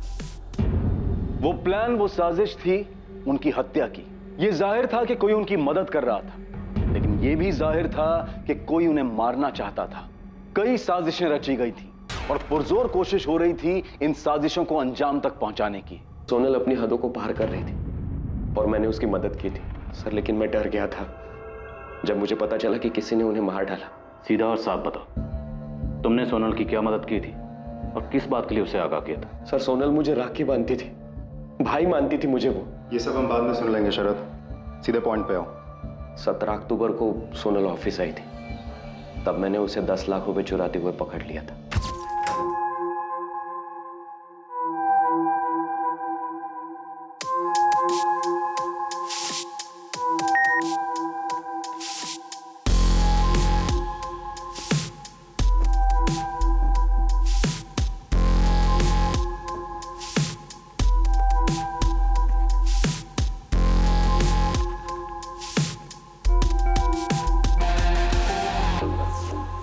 तुम यहाँ? और सेठ जी, तुम्हारे पापा कहाँ हैं? भैया वो। और ये क्या कर रही हो तुम? भैया भैया प्लीज मेरी मदद कीजिए। किस चीज में? चोरी करने में? प्लीज, ये मेरी मजबूरी है। मैं अजय से शादी नहीं करना चाहती। क्या? क्यों नहीं करना चाहती? मैं जयेश से प्यार करती हूँ। जयेश परमार मेरे कॉलेज में है, हम दोनों एक दूसरे से बहुत प्यार करते हैं, हम शादी करना चाहते हैं। उसी के लिए मुझे ये पैसे चाहिए भैया। प्लीज मेरी मदद कीजिए, ये मेरी जिंदगी और खुशी का सवाल है। भैया मैं आपको राखी बांधती हूँ, आप बड़े भाई है मेरे, आप अपनी बहन के लिए इतना नहीं करेंगे? मैं उसके हालात समझ सकता था। अपने पापा के खिलाफ जाने के बाद सोनल के पास भागने के अलावा दूसरा रास्ता भी नहीं था, वरना वो उसे मार देते। ये तो मैं पक्का नहीं कह सकता सर, लेकिन सोनल ने मुझे बताया कि जयेश के बारे में उसने जब घर में बताया तब देवांग सेठ और सभी घर वालों ने जयेश के लिए मना कर दिया था। घर से भागने में तुमने सोनल की मदद की थी? मैंने बस इतनी मदद की कि मैंने किसी को नहीं बताया कि वो कब और कैसे भागने वाली, और उसी ने 10 लाख रुपए चुराए। मैंने सोनल से कहा था कि पहले मैं जयेश से मिलूंगा, और जब मुझे जयेश पर यकीन आ जाएगा तभी मैं उसे 10 लाख रुपए लेकर जयेश के साथ भागने दूंगा। भैया मैं सोनल को हमेशा खुश रखूंगा। जयेश, तुम्हारे घर वालों को तुम्हारी इस प्लानिंग के बारे में पता है? नहीं, मैंने अभी तक किसी को कुछ नहीं बताया। जा कहाँ रहे हो तुम लोग? भैया हम पहले यहाँ से सूरत जा रहे हैं और फिर उसके बाद मैं वहाँ से पापा को फोन करूंगी और ये बताऊंगी कि हम दिल्ली में हैं, ताकि वो हमें ढूंढ नहीं पाए। पर तुम लोग सूरत क्या करने जा रहे हो? हमारा एक प्लान बना है सूरत में, वहाँ पर बात हुई है किसी से। देखो मैं समझ सकता हूँ, तुम जो चाहते हो इसमें कुछ गलत नहीं है, और तुम दोनों बालिग हो, इसलिए तुम्हें कोई रोक भी नहीं सकता। हाँ, लेकिन अगर तुम लोग किसी प्रॉब्लम या मुसीबत में फंस जाओ तो फौरन वहां से निकल जाना। और सोनल, तुम मुझे कभी भी फोन कर सकती हो। हाँ, थैंक यू भैया। फिर वो चले गए। प्लान के मुताबिक सोनल ने सेठ को बताया कि वो दिल्ली में। अहमदाबाद के बारे में तो मुझे आइडिया भी नहीं था सर। उनके जाने के बाद उन्होंने मुझे कभी फोन नहीं किया सर। मेरे अलावा कोई और भी है जो उनकी मदद कर रहा था, और उसी से ये अहमदाबाद वाली बात बाहर निकली होगी। जिसके बाद दोनों मारे गए। तुम्हें पता है सोनल के पापा और भाई ने उन दोनों को मारा है, तो आधी कहानी बताने का कोई मतलब नहीं बनता शरद। कैसे मारा? सर कैसे, ये तो मुझे नहीं पता, लेकिन मुझे भी लगता है कि उन्होंने ही मारा होगा। सर स्कूटर के चक्कर में आपने ही उन्हें बताया कि वो दिल्ली में नहीं सूरत में है। असल में आप लोगों ने जयेश और सोनल की जान खतरे में डाल दी। सर सोनल के पापा बहुत बड़े आदमी हैं, उन्होंने ही दोनों को मार डाला, वो मुझे भी मार डालेंगे। सर प्लीज प्लीज मुझे बचाइए। हमने सोनल के घर वालों को बताया कि वो दिल्ली में नहीं सूरत में है। इसी से देवांग पटेल और योगेश ने उनका पता लगाया और उन दोनों को मार डाला। सर हमने तो सिर्फ इतना बताया था कि फोन सूरत से आया था। अब वो दोनों अहमदाबाद में किसी शेखर भाटिया के वहाँ छुपे बैठे, ये तो हमें भी नहीं पता था। और सर वैसे भी अगर देवांग पटेल को सोनल को मरवाना ही था तो उसे कॉल रिकॉर्ड चेक करके भी पता चल सकता था। कॉल रिकॉर्ड्स निकलवाने में वक्त लगता, तब तक सोनल और जयेश को बचने का मौका मिल जाता। नहीं सर, मुझे नहीं लगता। हमने सूरत कहा था, अहमदाबाद के बारे में कैसे पता चला? सर मेरी सोनल की फ्रेंड नताशा से बात हुई, उसने बताया कि सोनल के भाई योगेश ने उसे डरा धमकाकर ये उगलवा लिया कि सोनल और जयेश अहमदाबाद में छिपे थे। और योगेश ने ये तब पूछा जब हमने उन्हें बताया कि सोनल ने फोन दिल्ली से नहीं बल्कि सूरत से किया था। सोनल और योगेश हमारी वजह से मारे गए। नताशा, क्या सोनल के भाई और पापा ने किसी को भेजा था उनका मर्डर करने के लिए? पता नहीं सर, लेकिन जब पता चला कि सोनल ने फोन दिल्ली नहीं बल्कि सूरत से किया था तो योगेश भैया कॉलेज आए थे मुझसे बात करने और वो बहुत दबाव डालने लगे मुझ पे। नताशा को इस सब के बारे में बिल्कुल भी नहीं पता था कि सोनल और जयेश के साथ ऐसा भी कुछ हो जाएगा। नताशा हम उन्हें कुछ नहीं करेंगे, तुम सिर्फ इतना बताओ कि सोनल है कहाँ। देखो सोनल स्मार्ट है पर इतनी नहीं कि अकेले ही सब कुछ करा। कौन हेल्प कर रहा है उनकी? देखो अगर सोनल को कुछ भी हुआ ना तो तुम भी प्रॉब्लम में आ जाओगी, इसलिए बताओ कहाँ है वो? वो अहमदाबाद में है। अहमदाबाद में कहाँ है? नहीं पता भैया, पर इतना ही बताया था कि उन्हें अहमदाबाद में छुपने के लिए एक सेफ जगह मिल गई है। हाँ यार मैंने सब कुछ सोच लिया है। पर तुम दोनों जाओगे कहाँ और रहोगे कहाँ? अहमदाबाद में। अहमदाबाद में कहाँ? है एक जगह जयेश ने ढूंढी है। पर सोनल, उसके बाद का क्या? कब तक भागते रहोगे तुम दोनों ऐसे? इतने पैसे तो लेकर जाएंगे ही कि कुछ दिन और कुछ महीनों तक चुपके रह सके। और इतने पैसे आएंगे कहाँ से? पापा के ऑफिस से। अरे नहीं नहीं नहीं, वो 10 लाख को रख लो, नहीं तो पता चला एक साथ पेमेंट लेने के चक्कर में ये 10 भी गए और महीनों तक चक्कर काटते रहेंगे हम। और सुनो, आज और कल जो है मैं वो साइट पे रहूंगा, तो ये पैसे जो है वो केबिन में रखवा देना, ठीक है? कल 17 अक्टूबर है। मैं पापा के ऑफिस से 10 लाख उठाऊंगी, उसके बाद मैं और जयेश यहाँ से दूर भाग जाएंगे और शादी करके अपना घर बनाएंगे। मुझे बहुत गिल्ट फील हो रहा है, मेरी वजह से योगेश भैया को पता चला कि वो दोनों अहमदाबाद में है। क्या तुम्हारे अलावा भी किसी को पता था कि वो दोनों अहमदाबाद में?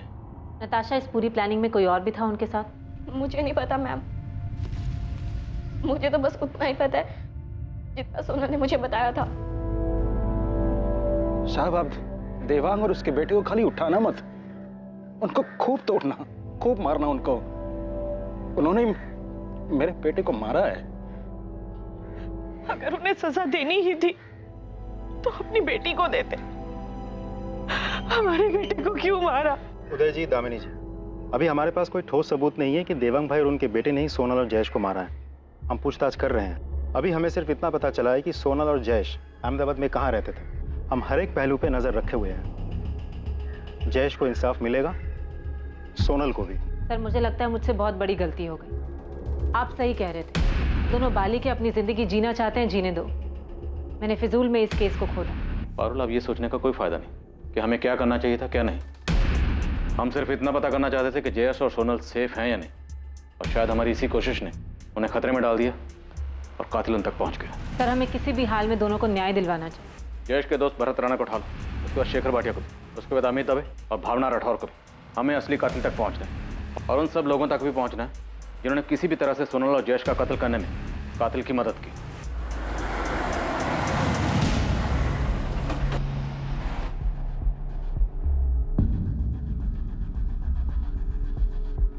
शेखर भाटिया जी, आप कौन?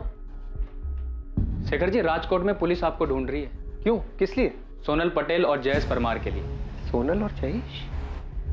क्या उन दोनों को? उन दोनों का मर्डर हो चुका है। गांधीनगर में उन दोनों की जली हुई बॉडी मिली है। क्या? काश जयेश मेरे पास आया होता। काश उसने मुझे बताया होता कि मैं ऐसा कुछ करने के बारे में सोच रहा है। सच में भरत, उसने तुम्हें कुछ नहीं बताया? बताया होता तो मैं उसे ऐसा कुछ करने ही नहीं देता ना। मैडम, जयेश अपनी माँ बाप की इकलौती औलाद था। मेरी तरह बहुत गरीब परिवार से था। माँ बाप ने कितने सपने देखे थे उसके लिए, पढ़ाई में अच्छा था, ये बनना चाहता था। यानी सब क्या? भरत, हम सिर्फ ये जानना चाहते हैं कि सोनल और जयेश शेखर भाटिया तक कैसे पहुंचे, और अगर सोनल के भाई और बाप ने उन दोनों का मर्डर किया है तो वो उन दोनों तक कैसे पहुंचे और उन दोनों को कैसे मारा। आप बताइए, मैं आपकी मदद कैसे करूं जबकि मुझे कुछ भी नहीं पता है सिवाय इसके कि वो मेरा अच्छा दोस्त था। मुझे तो उस पर दुख कम गुस्सा ज्यादा आ रहा है। फाइनल ईयर में था, ये बन जाता अगले साल तक। पूरी लाइफ पड़ी थी उसके सामने, लेकिन नहीं, शादी और प्यार का भूत सवार हो गया। भरत, अब जो हो चुका उससे बदला नहीं जा सकता। तुम हमें बस। मैडम, मैं भी आपसे यही कह रहा हूँ कि जो हुआ है उसके बारे में मुझे कुछ नहीं पता है। मुझे तो ये समझ में नहीं आ रहा है कि मैं उसके माँ बाप को कैसे समझाऊं। वो बार बार मुझे एक ही बात बोले जा रहा है कि तू तो उसका अच्छा दोस्त था, तूने क्यों नहीं समझाया उसे। अब मैडम, मैं उसे कैसे समझाता, क्योंकि जयेश ने मुझे कुछ बताया नहीं इसके बारे में। अगर बताया होता ना तो उसको 2 थप्पड़ लगा देता, सारा ये प्यार और शादी का भूत उतार देता। भरत,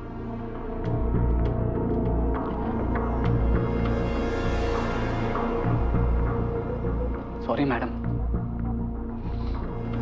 सॉरी मैडम, मुझे इसके बारे में और कुछ नहीं पता है। मैं इससे ज्यादा और आपकी मदद नहीं कर सकता। आपको लगता है कि आपने हमें बताया कि सोनल ने सूरत से फोन किया था और योगेश ने उसकी फ्रेंड नताशा से पता कर लिया कि वो अहमदाबाद में है, और हमने वहां किसी को बेचकर उसे मरवा दिया। अगर ऐसा है तो सबूत लाइए, केस बनाइए या कोर्ट में अर्जी दीजिए, फिर हमसे ये सवाल करना, और तब भी मेरा यही जवाब होगा कि हमने कुछ नहीं किया। समझाए? आपके पास टाइम होगा बेस करने के लिए, हमारे पास नहीं। चलो, अगर आप लोगों ने नहीं भी मारा तब भी ये जानना नहीं चाहेंगे कि सोनल को किसने मारा? ऐसा कैसे हो सकता कि एक बहन मारी जाती है और एक बेटी मारी जाती है, लेकिन भाई और बाप को कोई फर्क नहीं पड़ता? बचपन से लेकर आज तक मैंने उसकी सारी ख्वाहिशें पूरी की। जिस चीज पर हाथ रखा मैंने उसे ला कर दिया। अपने 18वें जन्मदिन पर मुझे उसने कहा कि पापा मुझे स्कूटर चाहिए। मैंने खुद ने जाकर उसे स्कूटर ला कर दिया। आपने अपनी बेटी के लिए जो किया हर माँ बाप अपनी औलाद के लिए करता है, लेकिन इससे आपको अपनी बेटी को मारने का लाइसेंस नहीं मिल जाता, वो भी सिर्फ इसलिए क्योंकि वो अपनी पसंद के लड़के से शादी करना चाहती थी। उसने तो कर भी ली होगी शादी।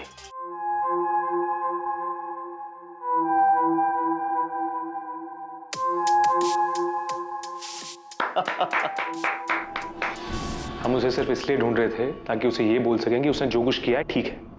अब उसे हमसे ऐसे भागने की या छिपने की कोई जरूरत नहीं। और आप लोगों को लगता है कि मैं आप लोगों की इन बातों पे यकीन कर रहा हूं, क्योंकि इसके अलावा आपके पास और कोई चॉइस नहीं है। वरना साबित करो कि सोनल और जयेश को हमने मारा है।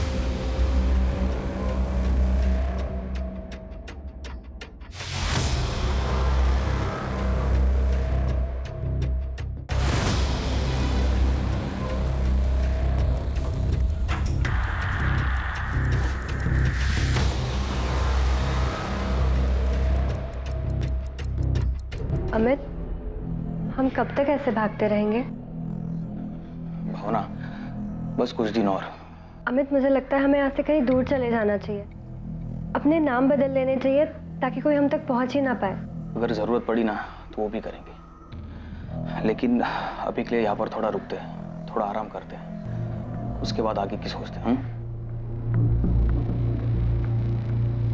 आई एम सॉरी सर, मैं जानता हूँ आप लोग पुलिस ऑफिसर्स हैं और अपनी कार्यवाही कर रहे हैं, लेकिन मेरा काम यह है कि मेरे पास घर से भागे जो कपल्स आते हैं मैं उन्हें अपने यहाँ सुरक्षित रखूं और उन्हें गारंटी दूं कि उनकी डिटेल्स किसी को नहीं दी जाएगी। शेखर भाटिया, हमारे पास इन्फॉर्मेशन है कि सोनल और जयेश का मर्डर अमित और भावना ने किया।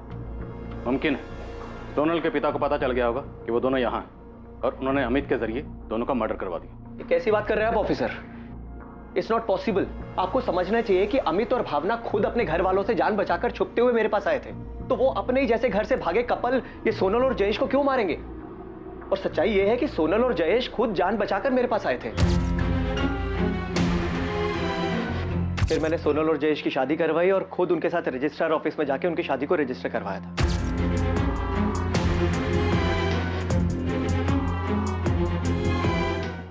सर, 19 अक्टूबर से 2 नवंबर पूरे 2 हफ्ते वो यहीं पर मेरे दिए रूम में रहे और जब वो यहाँ से जाने लगे तो मैंने उनसे पूछा भी था कि क्या उन्हें पूरा यकीन है कि यहाँ से बाहर जाकर वो लोग सेफ रहेंगे, क्योंकि पता नहीं क्यों मुझे उनके लिए डर था। मेरी पापा से बात हुई है, वो जयेश से मिलना चाहते हैं। उन्हें हमारी शादी से कोई प्रॉब्लम नहीं है। भैया हम यही तो चाहते थे कि सोनल के घर वाले हमें एक्सेप्ट कर ले। सोनल के पापा का इतनी जल्दी तुम्हारे रिश्ते को एक्सेप्ट करना बहुत अजीब लग रहा है मुझे। भैया वो मेरे पापा हैं। बिल्कुल सोनल, वो तुम्हारे पापा हैं, इसीलिए कह रहा हूँ। मैंने बहुत से केसेस में देखा है कि देखो, मैं नहीं चाहता तुम दोनों के साथ कुछ भी ऊंच नीच हो। भैया मैं आपका डर समझ सकता हूँ, लेकिन आप चिंता मत करो, ऐसा कुछ भी नहीं होगा। आप हमें जाने दो, और आपने हमारे लिए जो कुछ भी किया है हम वो कभी नहीं भूल पाएंगे। हाँ भैया, और अब तो पापा और भैया दोनों मान गए हैं। वो जयेश का एक्सेप्ट करने के लिए तैयार है, तो हमें जाना चाहिए। मुझे डर था कि वो लोग गलती कर रहे हैं, फिर भी मैं उन्हें रोक नहीं पाया और मेरा डर सच साबित हुआ। ये सोनल और जयेश का मैरिज सर्टिफिकेट है। मैं इसे सोनल के घर पे भेजने ही वाला था, लेकिन उससे पहले ही आपके आदमी ने आके मुझे बताया कि उन दोनों का मर्डर हो गया है। ऑफिसर, मुझे सोनल और जयेश के लिए बहुत बुरा लग रहा है कि मैंने उन दोनों को यहाँ से क्यों जाने दिया। सोनल और जयेश आपके पास कैसे आए थे? जयेश ने मुझे फोन किया था राजकोट से, शायद भागने से 1 हफ्ता पहले। अगर जयेश ने आपको फोन किया था तो जयेश के कॉल रिकॉर्ड में हमें आपका नंबर क्यों नहीं दिखा? सर, जयेश ने बहुत जबरदस्त प्लानिंग की हुई थी और मुझे पूरा यकीन है कि उसने मुझे मोबाइल से नहीं बल्कि पीसीओ से फोन किया हो। हमें कुछ दिनों के लिए छुपकर रहने के लिए एक जगह चाहिए थी। क्या आप हमारे लिए कुछ कर सकते हैं? जयेश, कहाँ से बात कर रहे हो? जी सर, मैं राजकोट से बोल रहा हूँ। मैं और सोनल एक दूसरे से बहुत प्यार करते हैं और हम शादी करना चाहते हैं, लेकिन हमारी फैमिलीज हमारे अगेंस्ट है। क्या आप हमारी मदद कर सकते हैं सर? हाँ जयेश, मैं मदद कर सकता हूँ तुम्हारी, लेकिन उससे पहले तुम्हें मुझे अपनी उम्र बतानी होगी। सर हम दोनों बालिग हैं। मैं 21 साल का और सोनल 20 साल की है। जयेश, सिर्फ बोलने से नहीं चलेगा, तुम्हें मुझे अपना एज प्रूफ देना होगा। तो तुम दोनों में से किसकी फैमिली अगेंस्ट है? मेरी। हम पहले सूरत गए, फिर वहां से सोनल ने अपने पापा को फोन किया। मैंने उनसे कहा कि मैं दिल्ली में हूँ। और जयेश, तुम्हारी फैमिली? सर मेरी फैमिली को ऐसी कोई प्रॉब्लम नहीं है। वो लोग अगेंस्ट सिर्फ इसलिए क्योंकि सोनल की फैमिली ने मुझे रिजेक्ट कर दिया। मेरे पूछने का मतलब ये है कि तुमने क्या अपनी फैमिली को झूठ बोला है? उनके हिसाब से इस वक्त तुम कहाँ हो? सर मैंने उन्हें सच झूठ कुछ नहीं बताया। उनके हिसाब से मैं अभी हॉस्टल में हूँ, लेकिन कॉलेज में मैंने लीव एप्लीकेशन दिया। ठीक है, मैंने कल 11 बजे का टाइम ले लिया है रजिस्ट्रार ऑफिस में। कल तुम दोनों की शादी हो जाएगी। सर, मैं पूरे यकीन से कह सकता हूँ कि उन दोनों को सोनल की फैमिली नहीं मारा है, क्योंकि मैंने ऐसे बहुत से केसेस में देखा है कि घर वाले लड़का लड़की को झूठ बोल के घर बुलाते हैं और उसके बाद उन्हें मार देते हैं। पर सोनल की अपनी फैमिली से बात कैसे हुई? क्योंकि सोनल के माँ बाप भाई बहन यहाँ तक कि उनके लैंडलाइन पर अहमदाबाद से ना कोई फोन आया ना गया। उन दोनों के पास कोई फोन था? जी नहीं, मेरी जानकारी में तो नहीं। दरअसल सर, सोनल और जयेश इन दोनों ने बहुत जबरदस्त प्लानिंग की हुई। मतलब पहले घर से भागना, फिर सूरत जाना और घर पे फोन करके बोलना कि वो लोग दिल्ली में हैं और उसके बाद मेरे पास आना। मतलब मैंने इन दोनों के जैसे और भी कई कपल्स देखे हैं जो घर से भागते हैं, लेकिन जैसी प्लानिंग सोनल और जयेश ने की थी उसे देखकर मैं भी हैरान था। और शेखर भाटिया, सवाल यह है कि सोनल की अपनी फैमिली से बात कब और कैसे हुई? आपने बताया कि सोनल की फैमिली जयेश को एक्सेप्ट करने के लिए तैयार हो गई थी और वो दोनों राजकोट अपने घर वापस जा रहे थे। पता नहीं सर, जो उन दोनों ने मुझे बताया वो मैंने आप दोनों को बता दिया। शेखर भाटिया, आपको हमें अमित और भावना की डिटेल्स देनी ही होगी। आप प्लीज मेरा यकीन कीजिए ऑफिसर, अमित और भावना सोनल और जयेश का मर्डर नहीं कर सकते। जिस दिन सोनल और जयेश यहाँ से गए हैं, ठीक उसके अगले ही दिन वो दोनों भी यहाँ से चले गए थे। अगर तुम ऐसे डिटेल्स नहीं दोगे तो हम मजिस्ट्रेट का ऑर्डर लेकर आएंगे, और हम नहीं चाहते कि हम ऐसा करें। आप अच्छे इंसान हैं, अच्छा काम करें, हम भी अपना काम करें। हमें किसी भी तरह से सोनल और जयेश के कातिल तक पहुंचना। अगर इन दोनों का कत्ल सोनल के बाप और भाई ने भी किया तब भी उनके खिलाफ हमें सबूत चाहिए होंगे, और हमारे पास पुख्ता इन्फॉर्मेशन है कि सोनल और जयेश के मर्डर में अमित और भावना शामिल हैं।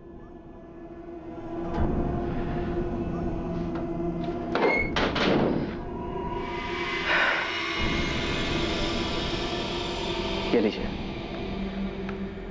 इसमें उन दोनों का भावनगर का एड्रेस है जहां उनकी फैमिलीज रहती है। लेकिन मेरी आप लोगों से रिक्वेस्ट है कि प्लीज इन दोनों के बारे में इनकी फैमिलीज को नहीं पता चलना चाहिए, पर इनके साथ भी वही होगा जो सोनल और जयेश के साथ हुआ। सर, राजकोट में बैठे जयेश को शेखर भाटिया के बारे में कैसे पता चला कि उनकी मदद कर सकता है? इस शेखर भाटिया की ना कोई वेबसाइट है, ना ऑफिस है, ना कोई प्रचार है। फिर कोई तो था जो उनकी मदद कर रहा था। इतनी प्लानिंग कि सूरत जाएंगे और दिल्ली बताएंगे, मोबाइल फोन यूज नहीं करेंगे और फिर शेखर को कांटेक्ट करना। रुपेश, हम कुछ तो मिस कर रहे हैं। सोनल और जयेश के लिए हम जिम्मेदार हैं। हमसे ही सोनल के पापा और भाई को पता चला कि फोन दिल्ली से नहीं सूरत से आया था। नहीं सर, आप फिजूल में अपने आप को जिम्मेदार ठहरा रहे हैं। मुझे लगता है ये सारा प्लान पहले ही बन चुका था। उनके घर से भागने के बाद ही उनका मर्डर, सब कुछ। सर मुझे ये समझ में नहीं आ रहा है, सोनल ने अहमदाबाद से अपने पापा के साथ कब और कैसे बात की? शरद राज ये सामने से कबूल करने आया था। कहीं इंफॉर्मेशन के नाम पर इसने हमें घुमा तो नहीं दिया? मैं आपको घुमाऊंगा? तुम्हारी बहन जैसी सोनल को तूने 10 लाख लेके जाने दी, पर ये नहीं पूछा कि कहाँ जा रही है। मैंने नहीं पूछा सर, क्योंकि मैं ऐसी बात जानना ही नहीं चाहता था जो मुझे मजबूरी में किसी को बतानी पड़े, जिसकी वजह से सोनल मुसीबत में आ पड़े। जयेश परमार अहमदाबाद के शेखर भाटिया को कैसे जानता था? मैं किसी शेखर भाटिया को नहीं जानता। शेखर भाटिया? ये कौन है? तुम्हारे जैसे घर से भागने वालों की मदद करते हैं। शादी, मैरिज सर्टिफिकेट से लेकर चुप कर रहने की जगह तक का इंतजाम कर देगा। फोन कर लेना इसे। नहीं मैम, मैं किसी शेखर भाटिया को नहीं जानती। मैम, मुझे भी नहीं पता कि ये कौन है। राजकोट में कोई है जिसने सोनल और जयेश की मदद की हो, जिसने उनका अहमदाबाद में शेखर भाटिया से कांटेक्ट करवाया हो? मैम वो एक्चुअली सोनल अपनी भाभी प्रिया से बहुत क्लोज थी और वो उनसे सब शेयर करती थी। माँ, चाय। और मैम हो सकता है कि प्रिया भाभी ने उसकी हेल्प की हो। हाँ मैम, पॉसिबल है कि मुझसे पता लगाने के बाद कि सोनल अहमदाबाद में है, योगेश भैया ने प्रिया भाभी से भी पूछा हो। सोनल कहाँ है प्रिया? मुझे नहीं पता, उसने मुझे कुछ बताया भी नहीं था और मुझे नहीं पता था वो इस तरह से घर छोड़ के भागने वाली है। अगर तुमने उसकी मदद की है तो इसमें कुछ गलत नहीं है। बस हमें अब उसे घर वापस ले आना चाहिए। तुम देख ही रही हो, मैं और पापा जयेश को एक्सेप्ट करने के लिए रेडी हैं। बोलो प्रिया, कहाँ है सोनल?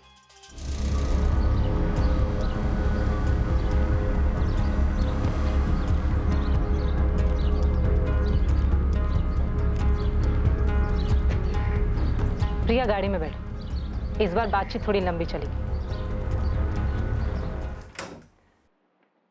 सेठ, अंदर आ जाओ। हाँ। सेठ, आज सुबह पुलिस वाले मुझे पूछताछ के लिए लेके गए थे। 36 तरीके से 36 सवाल पूछा उन्होंने। ये भी पूछा कि आपके और योगेश के पास कोई दूसरा नंबर है क्या। और सेठ, मुझे नंबर देना पड़ा, वरना वो लोग मुझे छोड़ते ही नहीं। भीखा भाई जी, आप मेरे सबसे ईमानदार आदमी हो। जी सेठ, आपको कोई शक है? नहीं, शरद पे मुझे गुस्सा नहीं है। उसने जो किया सो किया,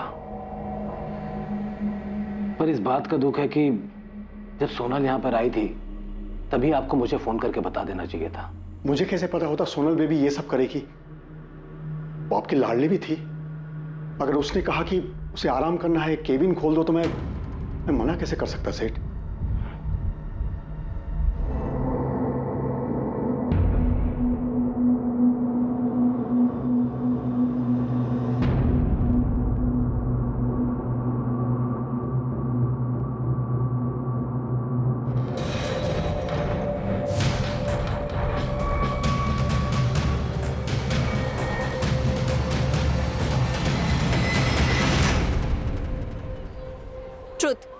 ट्रूथ, डेयर।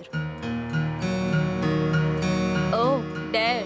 तुझे वो जो रेड चेक शर्ट में लड़का दिख रहा है, तुझे उसके टेबल पर जाना है। वहाँ पर जाकर उसकी कोल्ड ड्रिंक पीनी है, समोसा खाना है, उसका नाम और फोन नंबर लेकर आना है, फिर वापस यहाँ आकर उसको फोन करना है। ये कोई डेयर नहीं है, ये तो एक पूरा चैप्टर है। बस सोनल रहने दे, हमें पता था कि एक तो तू खुद डेर लेगी, फिर तुझसे कुछ नहीं होगा। ठीक है, ये भी कर लेती हूँ। Let's see.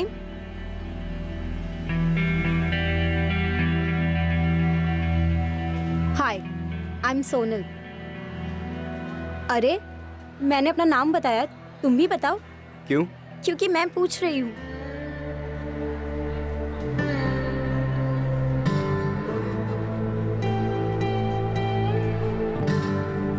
एक्सक्यूज मी, क्या चल रहा है ये सब? समोसा तो बहुत टेस्टी है। तुम जो ये अपना समझ के खा रही हो ना, इसके मैंने पैसे भरे, फ्री का नहीं है ये। एक काम करो, काउंटर पे जाओ, एक और कोल्ड ड्रिंक और समोसा ऑर्डर करो और सोनल का नाम ले लेना, तुमसे पैसे नहीं पूछेंगे। थैंक यू, बट नहीं चाहिए। तुम ये भी खा लो और ये भी पी लो। अरे अब हेलो, अब तक तो बेसिक इंट्रो भी नहीं हुआ, अपना नाम तो बताओ। क्यों बताऊं मैं तुम्हें अपना नाम? कौन हो तुम? अभी तो अंदर बताया, मेरा नाम सोनल है। अच्छा, एक्चुअली ना मुझे ना डेयर मिली थी, प्लीज अपना नाम और नंबर दे दो, वरना मेरी दोस्त ना मेरा जीना मुश्किल कर देंगे। मैं ना ही तुमको अपना नाम बता रहा हूँ और ना ही मैं तुमको अपना नंबर दूंगा। अरे प्लीज टेंशन मत लो, मैं तुम्हें क्रेडिट कार्ड बेचने के लिए फोन नहीं करूंगी, दे दो ना नंबर। समोसा और कोल्ड ड्रिंक तो तुमने देख लिया, नाम जयेश परमार और ये है उसका फोन नंबर।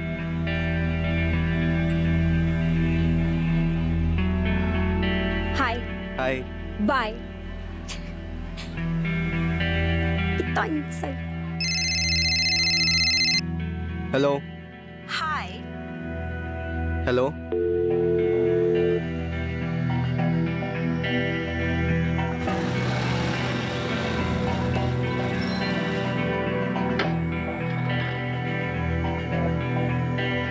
मैंने तुम्हें अपना फोन नंबर दिया तो तुम रोज रोज ऐसे कॉल करके परेशान करोगी? मैं तो सिर्फ हाय बोलने के लिए कॉल करती हूँ, अब तुम्हें हाय बोलना भी परेशानी लगती है? नहीं, पर हाय बोल के कॉल काट क्यों देती हो? क्योंकि मुझे सिर्फ उतना ही बोलना होता है।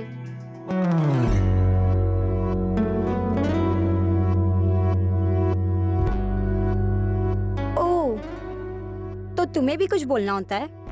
वैसे अगर बोलना हो तो तुम मुझे वापस फोन कर सकते हो, मेरा नंबर तो है ही तुम्हारे पास।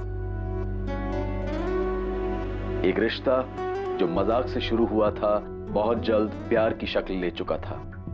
ऐसा प्यार जो ऊंच नीच या पैसा नहीं देखता था।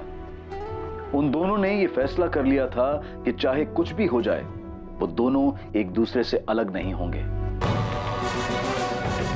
लेकिन उनकी हत्या ने उन्हें उस जिंदगी से दूर कर दिया जिस जिंदगी को वो साथ जीने के सपने देख रहे थे। नहीं मैम, मैंने सोनल और जयेश की भागने में बिल्कुल मदद नहीं की थी, और अब लगता है कि काश कर दी होती। रिया, तुम अब भी उनकी मदद कर सकती हो, ये बताकर कि तुम्हारे पति योगेश और तुम्हारे ससुर देवांग पटेल ने उन दोनों को कैसे मारा और उन दोनों तक कैसे पहुंचे हो। उन्होंने ऐसा कुछ भी नहीं किया मैम, उन्होंने नहीं मारा है। रिया, जुर्म छुपाना भी एक बहुत बड़ा जुर्म है। तुम मर्डरर को पता है मैम, लेकिन उन्होंने नहीं मारा है। तो फिर किसने किया है? किसके पास मोटिव था जयेश और सोनल को मारने का? जयेश के माँ बाप के पास, जिन्हें यह भी नहीं पता था कि उनका बेटा हॉस्टल में है या नहीं। प्रिया, मैं आखिरी बार पूछ रही हूँ, क्या सोनल उन्हें मिली? कैसे पहुंचे वो उस तक? नहीं मिली, ढूंढने पर भी नहीं मिली, और उन्होंने नहीं मारा है सोनल को। सर, योगेश और देवांग पटेल के बाकी के 2 नंबर्स भी हमने स्कैन किया, लेकिन कुछ मिला नहीं। किसी हिस्ट्री शीटर का नंबर नहीं, कोई सस्पिशियस एक्टिविटी नहीं। अहमदाबाद में किसी को कॉल किया? नहीं सर। ऐसा कैसे हो सकता रुपेश? कहीं हम गलत ट्रैक पर तो नहीं? ऐसा तो नहीं कि ये केस ऑनर किलिंग का है ही नहीं। सर, पारुल ने प्रिया से अलग अलग तरीके से सवाल किया, उसे डराई, धमकाई, इमोशनल करके भी सवाल पूछा। अब तक तो प्रिया को टूट जाना चाहिए था, लेकिन ऐसा कुछ हुआ नहीं। सर, अब भी ये सवाल बना हुआ है कि सोनल ने अहमदाबाद से कब और कैसे देवांग पटेल से बात की, जब देवांग पटेल ने उन्हें कहा कि वो उन्हें माफ कर चुके हैं और जयेश को भी अपनाना चाहते हैं। अब आप सलीके से पूछ रहे हैं तो बता देता हूँ। सोनल से मेरी आखिरी बार तब बात हुई थी जब उसने मुझे सूरत से फोन किया था, उसके बाद मेरी कोई बात ही नहीं हुई। हाँ, छोटी बहन थी मेरी, ढूंढ रहे थे उसे हम दोनों, जानना चाहते थे कहाँ है, कैसी है। उसे ऐसे घर छोड़ के नहीं भागना चाहिए था। बाप हूं मैं उसका, जल्लाद नहीं। प्यार करता था मैं उससे।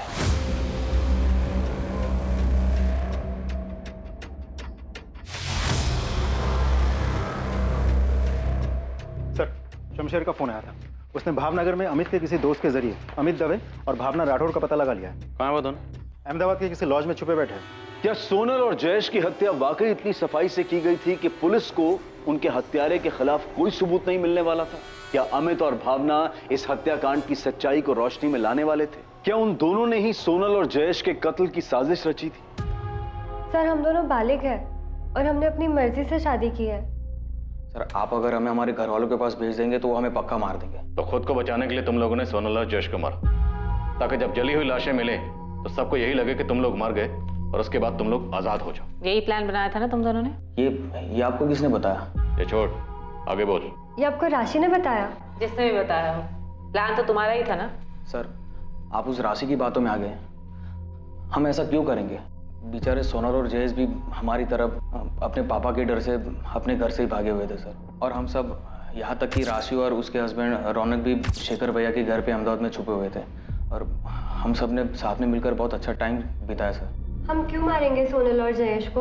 उनकी तो नई नई शादी हुई थी, हमारी तरह वो भी बहुत खुश थे और हम सब अच्छे दोस्त बन गए थे। और सर मुझे मालूम है आपको ये राशि नहीं बताया, क्योंकि मैंने राशि को बताया था। तो खुद को बचाने के लिए किसी को भी मार दोगे? ऐसा मैं नहीं, अमित कह रहा था। अरे यार मैं तो मजाक कर रहा था यार। देखो हम सबकी हालत क्या है, हम ऐसा क्या करें कि हमारे घर वाले हमारा पीछा करना छोड़ दें। तो बस मैं ऐसे ही फालतू की आइडियाज फेंक रहा था यार। और मैंने कहीं पे देखा हुआ था कि 2 लोगों की लाश मिलती है और लोग उन्हें किसी और की समझ लेते हैं। तो तुमने सोचा तुम किन्हीं 2 लोगों को मार दोगे और तुम्हारे घर वाले सोचेंगे कि तुम और भावना मर गए। अरे यार वो तो मैंने ऐसे ही बोला था यार, क्या मैं सच में ऐसा करूंगा? सर मैंने ऐसे ही बोला था उसको, लेकिन राशि ने कुछ ज्यादा ही सोच लिया था। इसलिए आप लोगों को उसने बोला कि हमने सोनल और जयेश को। सर सोनल और जयेश के मर्डर के बाद तो हम खुद डर गए थे। जैसे ही हमने नेट पे पढ़ा उनके मर्डर के बारे में, हमने अगले ही दिन शेखर भैया का रूम छोड़ दिया। फोन है तुम दोनों के पास? हाँ सर, हमने अहमदाबाद से प्रीपेड सिम कार्ड खरीदे थे। दोनों अपना नंबर दो। शेखर भाटिया, जिसने तुम लोगों को छुपने की जगह दी थी, उसने हमें बताया कि सोनल की अपने पापा से बात हुई थी। सोनल के पेरेंट्स जयेश को एक्सेप्ट करने के लिए राजी थे, इसलिए सोनल और जयेश राजकोट वापस जा रहे थे।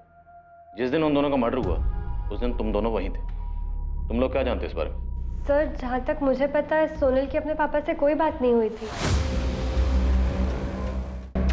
तुम्हें पता है कि सोनल कहाँ जा रही थी? सर मैं और अमित तब शेखर भैया के रूम पे ही रह रहे थे जब सोनल और जयेश वहाँ से गए। सोनल बता रही थी कि वो गांधीनगर शिफ्ट हो रहे हैं। एरिया का तो अभी पता नहीं, लेकिन गांधीनगर में कहीं लेंगे घर। अच्छा, अपना खुद का? खुद का तो अभी नहीं देख रहे, अभी फिलहाल रेंट पे शायद बात चल रही है बस। गुड यार, all the best Sonal. Thanks यार, बस एक बार घर ले ले और सब कुछ सेट कर ले, फिर मैं तुम्हें फोन करती हूँ। आना तुम दोनों। बिल्कुल पक्का आएंगे।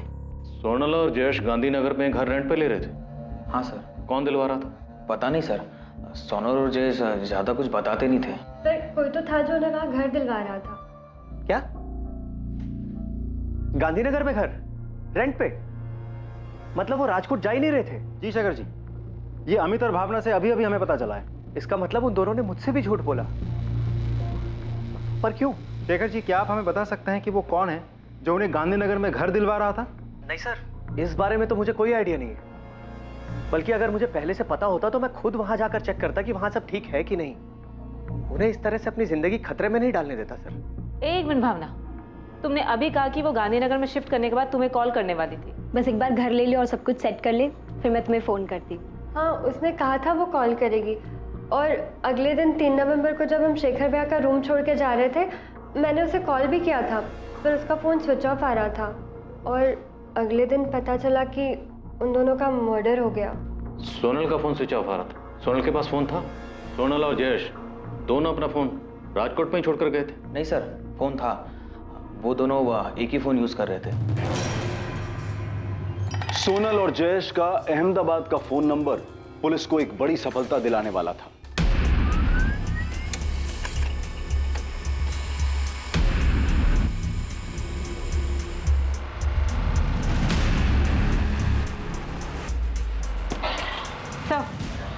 उसके पास जो नंबर था वो जयेश परमार के नाम पर प्रीपेड सिम था। कॉल रिकॉर्ड से कुछ detail? Yes sir, last page पर है। उस रिकॉर्ड से हमें एक अहमदाबाद का नंबर मिला जिस पर रेगुलर बात हो रही थी। और अभी ये नंबर स्विच ऑफ? जी सर, डिटेल मंगवाई है, जल्दी आ जाएगी। अब ये नंबर ही इस केस की बिक्री करने जोड़ेगा। जितनी जल्दी हो सके इस नंबर की डिटेल मंगवाओ।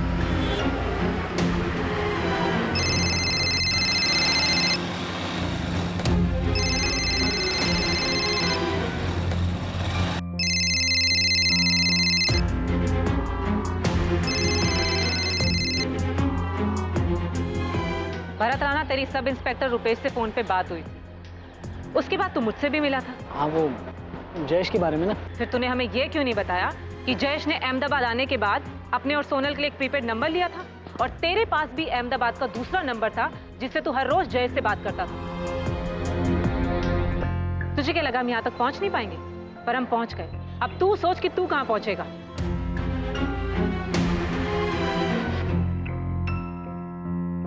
भागने की सोचना भी मत, कोई चांस नहीं।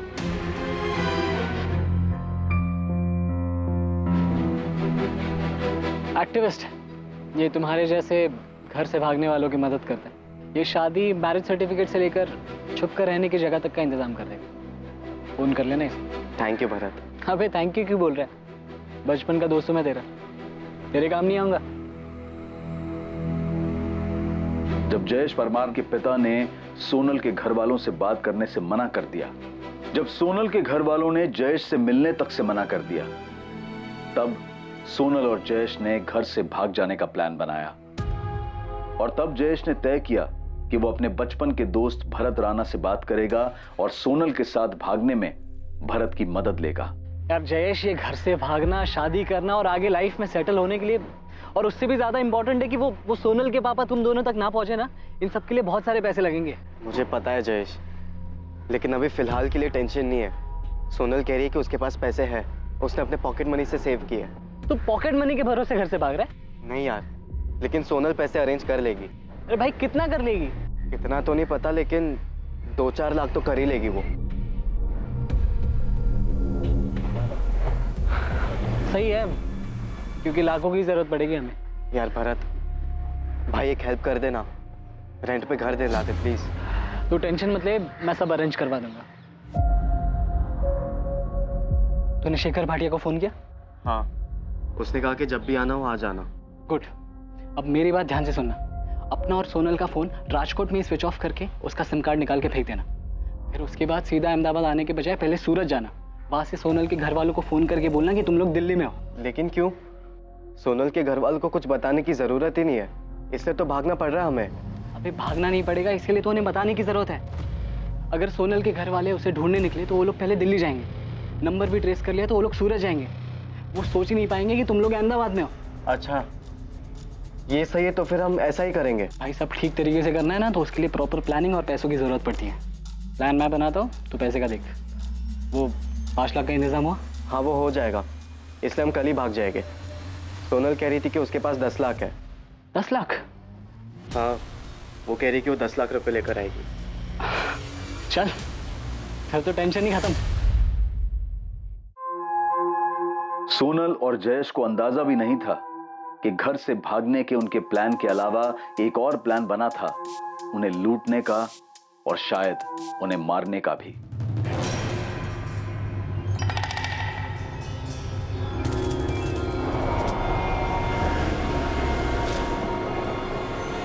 भरत, ये तो हमें कहाँ ले आया है?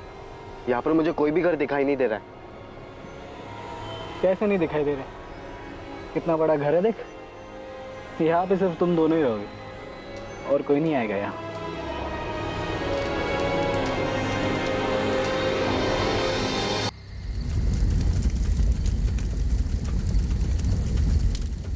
सोनल और जयेश की प्रेम कहानी में एक दोस्त शुभचिंतक बनकर आया, उसी शुभचिंतक ने उन्हें धोखा दिया। भरत राणा, ऐसा क्या हुआ था कि तू बचपन से मदद करने वाला दोस्त मसीहा से सीधा शैतान बन गया? पैसे मिले थे दोनों को मारने के, किसने दिए? देवांग पटेल ने या योगेश ने? देवांग और योगेश ने लालच दिया था या फिर 10 लाख का लालच आ गया था जो सोने लेकर भागी थी? बोल क्यों मारा? किसके इशारे पर मारा? क्यों मारा दोनों को? सोनल और जयेश की हत्या की साजिश उनके घर छोड़कर भागने के प्लान के साथ ही रची गई थी। शेखर भाटिया भी इस साजिश का हिस्सा था, वो भी तब से जब जयेश अपने दोस्त भरत से मदद मांगने गया था। शेखर भाई, लड़की बहुत मालदार पार्टी है, राजकोट की बहुत बड़ी फैमिली से। तो उन दोनों को यहाँ लेके आना, हेल्प की फीस 5 लाख बोल रहे हैं, उन दोनों को भी मैं यही रख दूंगा, पैसा आधा आधा कर लेंगे। नहीं भाई, लड़की बहुत बड़े घर की है, छोटी जगह में रह नहीं पाएगी, इसलिए तो जयेश को अलग से घर चाहिए रेंट पे। यहाँ लेकर आऊंगा तो तो बेकार में दिक्कत हो जाएगी। नहीं, अरे मैं कह रहा हूँ तू लेके तो आ, घर से भाग के आ रहे हैं, छुप के रहना पड़ेगा। ऐसे में कहाँ सब उनकी मर्जी से मिलने वाला है। चिंता मत कर, तू लेके आ, देख लेंगे। ये तुम लोगों का बेड है और ये कबर्ड। भरत, तूने मुझसे उस जगह के 5 लाख लिए, वो जगह 5 लाख की है। अबे सिर्फ जगह के पैसे नहीं लिए, शादी करवाई, रजिस्ट्रेशन करवाया, रहने को जगह दी है, सेफ्टी है, खर्चा होता है भाई इन सब चीज़ों में। भरत देख, मुझे मत सिखा, मैं भी कॉमर्स स्टूडेंट हूँ, मुझे पता है कि कहाँ पर कितना पैसा खर्च हो सकता है। भरत भाई, हम ऐसे 10 लोगों के बीच में इतनी कम स्पेस में नहीं रह सकते। हम दोनों को अपना खुद का घर चाहिए। तो बड़े घर के लिए बड़ा पैसा लगता है, 5 लाख रुपए में यही मिल सकता है। लेकिन भरत, जब मैंने तुझसे बात की थी तब तूने मुझे कहा था कि इतने पैसों में आराम से एक घर मिल जाएगा रेंट पे, और थोड़ा और आगे जाएंगे तो 1 रूम किचन मिल जाएगा, वो भी खुद का। जयेश यार, मैंने तुझे शेखर भाई के साथ मेन सिटी में रखा है, अब ऊपर से तू बोल रहा है। सॉरी भरत, हम यहाँ पर नहीं रह पाएंगे। हाँ तो मेरी तरफ से भी सॉरी है, क्योंकि 5 लाख रुपए में यही मिल सकता है। लेकिन तूने पहले तो कहा था कि हो जाएगा सब कुछ। हाँ तो मैं तो अब भी बोल रहा कि हो जाएगा, बस 5 लाख रुपए और चाहिए, सिंपल। भरत, तुझे पहले 5 लाख दिए, अब तुझे और 5 लाख चाहिए। खुद का घर मिलना इतना आसान नहीं है। एक तो तुम दोनों घर से भागे हो यार, सारे इंतजाम करने पड़ेंगे। सोनल अपने पिता के ऑफिस से 10 लाख चुरा कर लाने वाली है, ये जयेश ने भरत को पहले ही बता दिया था। इसलिए भरत के लिए दोस्त की मदद करने की बजाय ये एक झटके में बड़ी रकम कमाने का मौका बन गया था। अब क्या करना है? वो लोग तो जान खा रहे, बोल तो दिया कि गांधीनगर में घर दिखाऊंगा, लेकिन अब कहाँ लेके जाओ? अरे ले जा कहीं भी और छोड़ के वापस आ जा। कुछ तो करना पड़ेगा। तो राजकोट पुलिस का भी फोन आया था, सोनल का स्कूटर मिला है उन्हें। वो जयेश के माँ बाप का भी फोन आ रहा था। सुन, मेरा एक दोस्त है राजू, इन दोनों को उसके साथ गांधीनगर ले जा और वहां जाकर सल्टा दे। सल्टा दे मतलब मार डालू? हाँ, देखिए पैसे तो हमें मिल ही गए, बाकी के और 1-2 लाख जो होंगे वो भी हमारे हो जाएंगे। मार के जला देते हैं इन्हें। वैसे भी घर से भागे हुए हैं, किसी को कुछ पता नहीं चलेगा कि कहां गए। अरे ज्यादा सोच मत, मैं कह रहा हूं ना मार देते हैं, कहीं अगर पकड़े गए तो हमारे लिए लेने के देने हो जाएंगे। और तू बोल रहा था ना लड़की का बाप बड़ा आदमी है, छोड़ेगा नहीं हमें। और मिस्टर एक्टिविस्ट, अच्छी एक्टिविटी की तूने। बाहर से प्रोटेक्शन देने के नाम पर खुद ही लोगों की जान ले रहा था। इससे पहले ऐसे और कितने मजबूर लोगों को ठगा और मारा है तूने। किसी को नहीं सर, बस पहली बार हुआ ये। एक साथ इतने पैसे देखकर फिसल गया था मैं। तो मासूम लोगों की जान ले ली, जान लेने के बाद उनको जला दिया और बोल रहा फिसल गया। रुपेश, दोनों की ऐसी कुटाई करना कि इनकी चीखें मेरे केबिन तक सुनाई दे। एक साला बचपन का दोस्त, सोशल एक्टिविस्ट, साला जान बचाने के नाम पर लोगों की जान लेता है। साथीदार कहां है? वो तीसरा साथीदार राजू कहां है?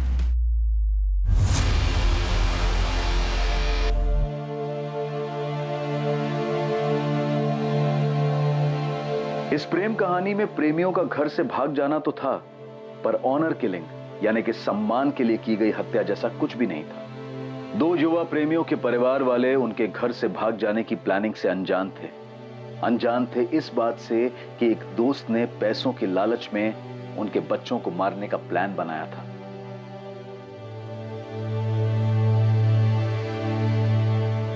भरत राणा, शेखर भाटिया और राजू प्रजापति पर आईपीसी की धारा 302 के तहत हत्या और आईपीसी की धारा 201 के तहत सबूत मिटाने के लिए मुकदमा दर्ज हुआ है।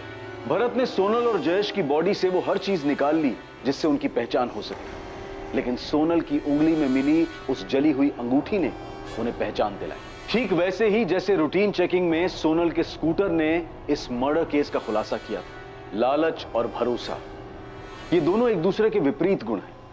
अपने किसी करीबी को देखकर भी ये पता लगाना मुश्किल है कि उसके मन में क्या चल रहा है। इसलिए जब भी किसी को अपनी जिंदगी, अपना पैसा या फिर कोई अहम जिम्मेदारी दें तो सतर्क रहें। अब मैं अनूप सोनी आपसे विदा लेता हूं। कल कौन बनेगा करोड़पति के करमवीर एपिसोड के बाद आपसे फिर मुलाकात होगी एक और नए केस के साथ। और याद रखें, क्राइम और आपके बीच में सिर्फ इतना फर्क है कि आप कितने सतर्क हैं। सतर्क रहें, सुरक्षित रहें। जय Hind. For more updates, subscribe to our channel, click the show links and enjoy watching the videos.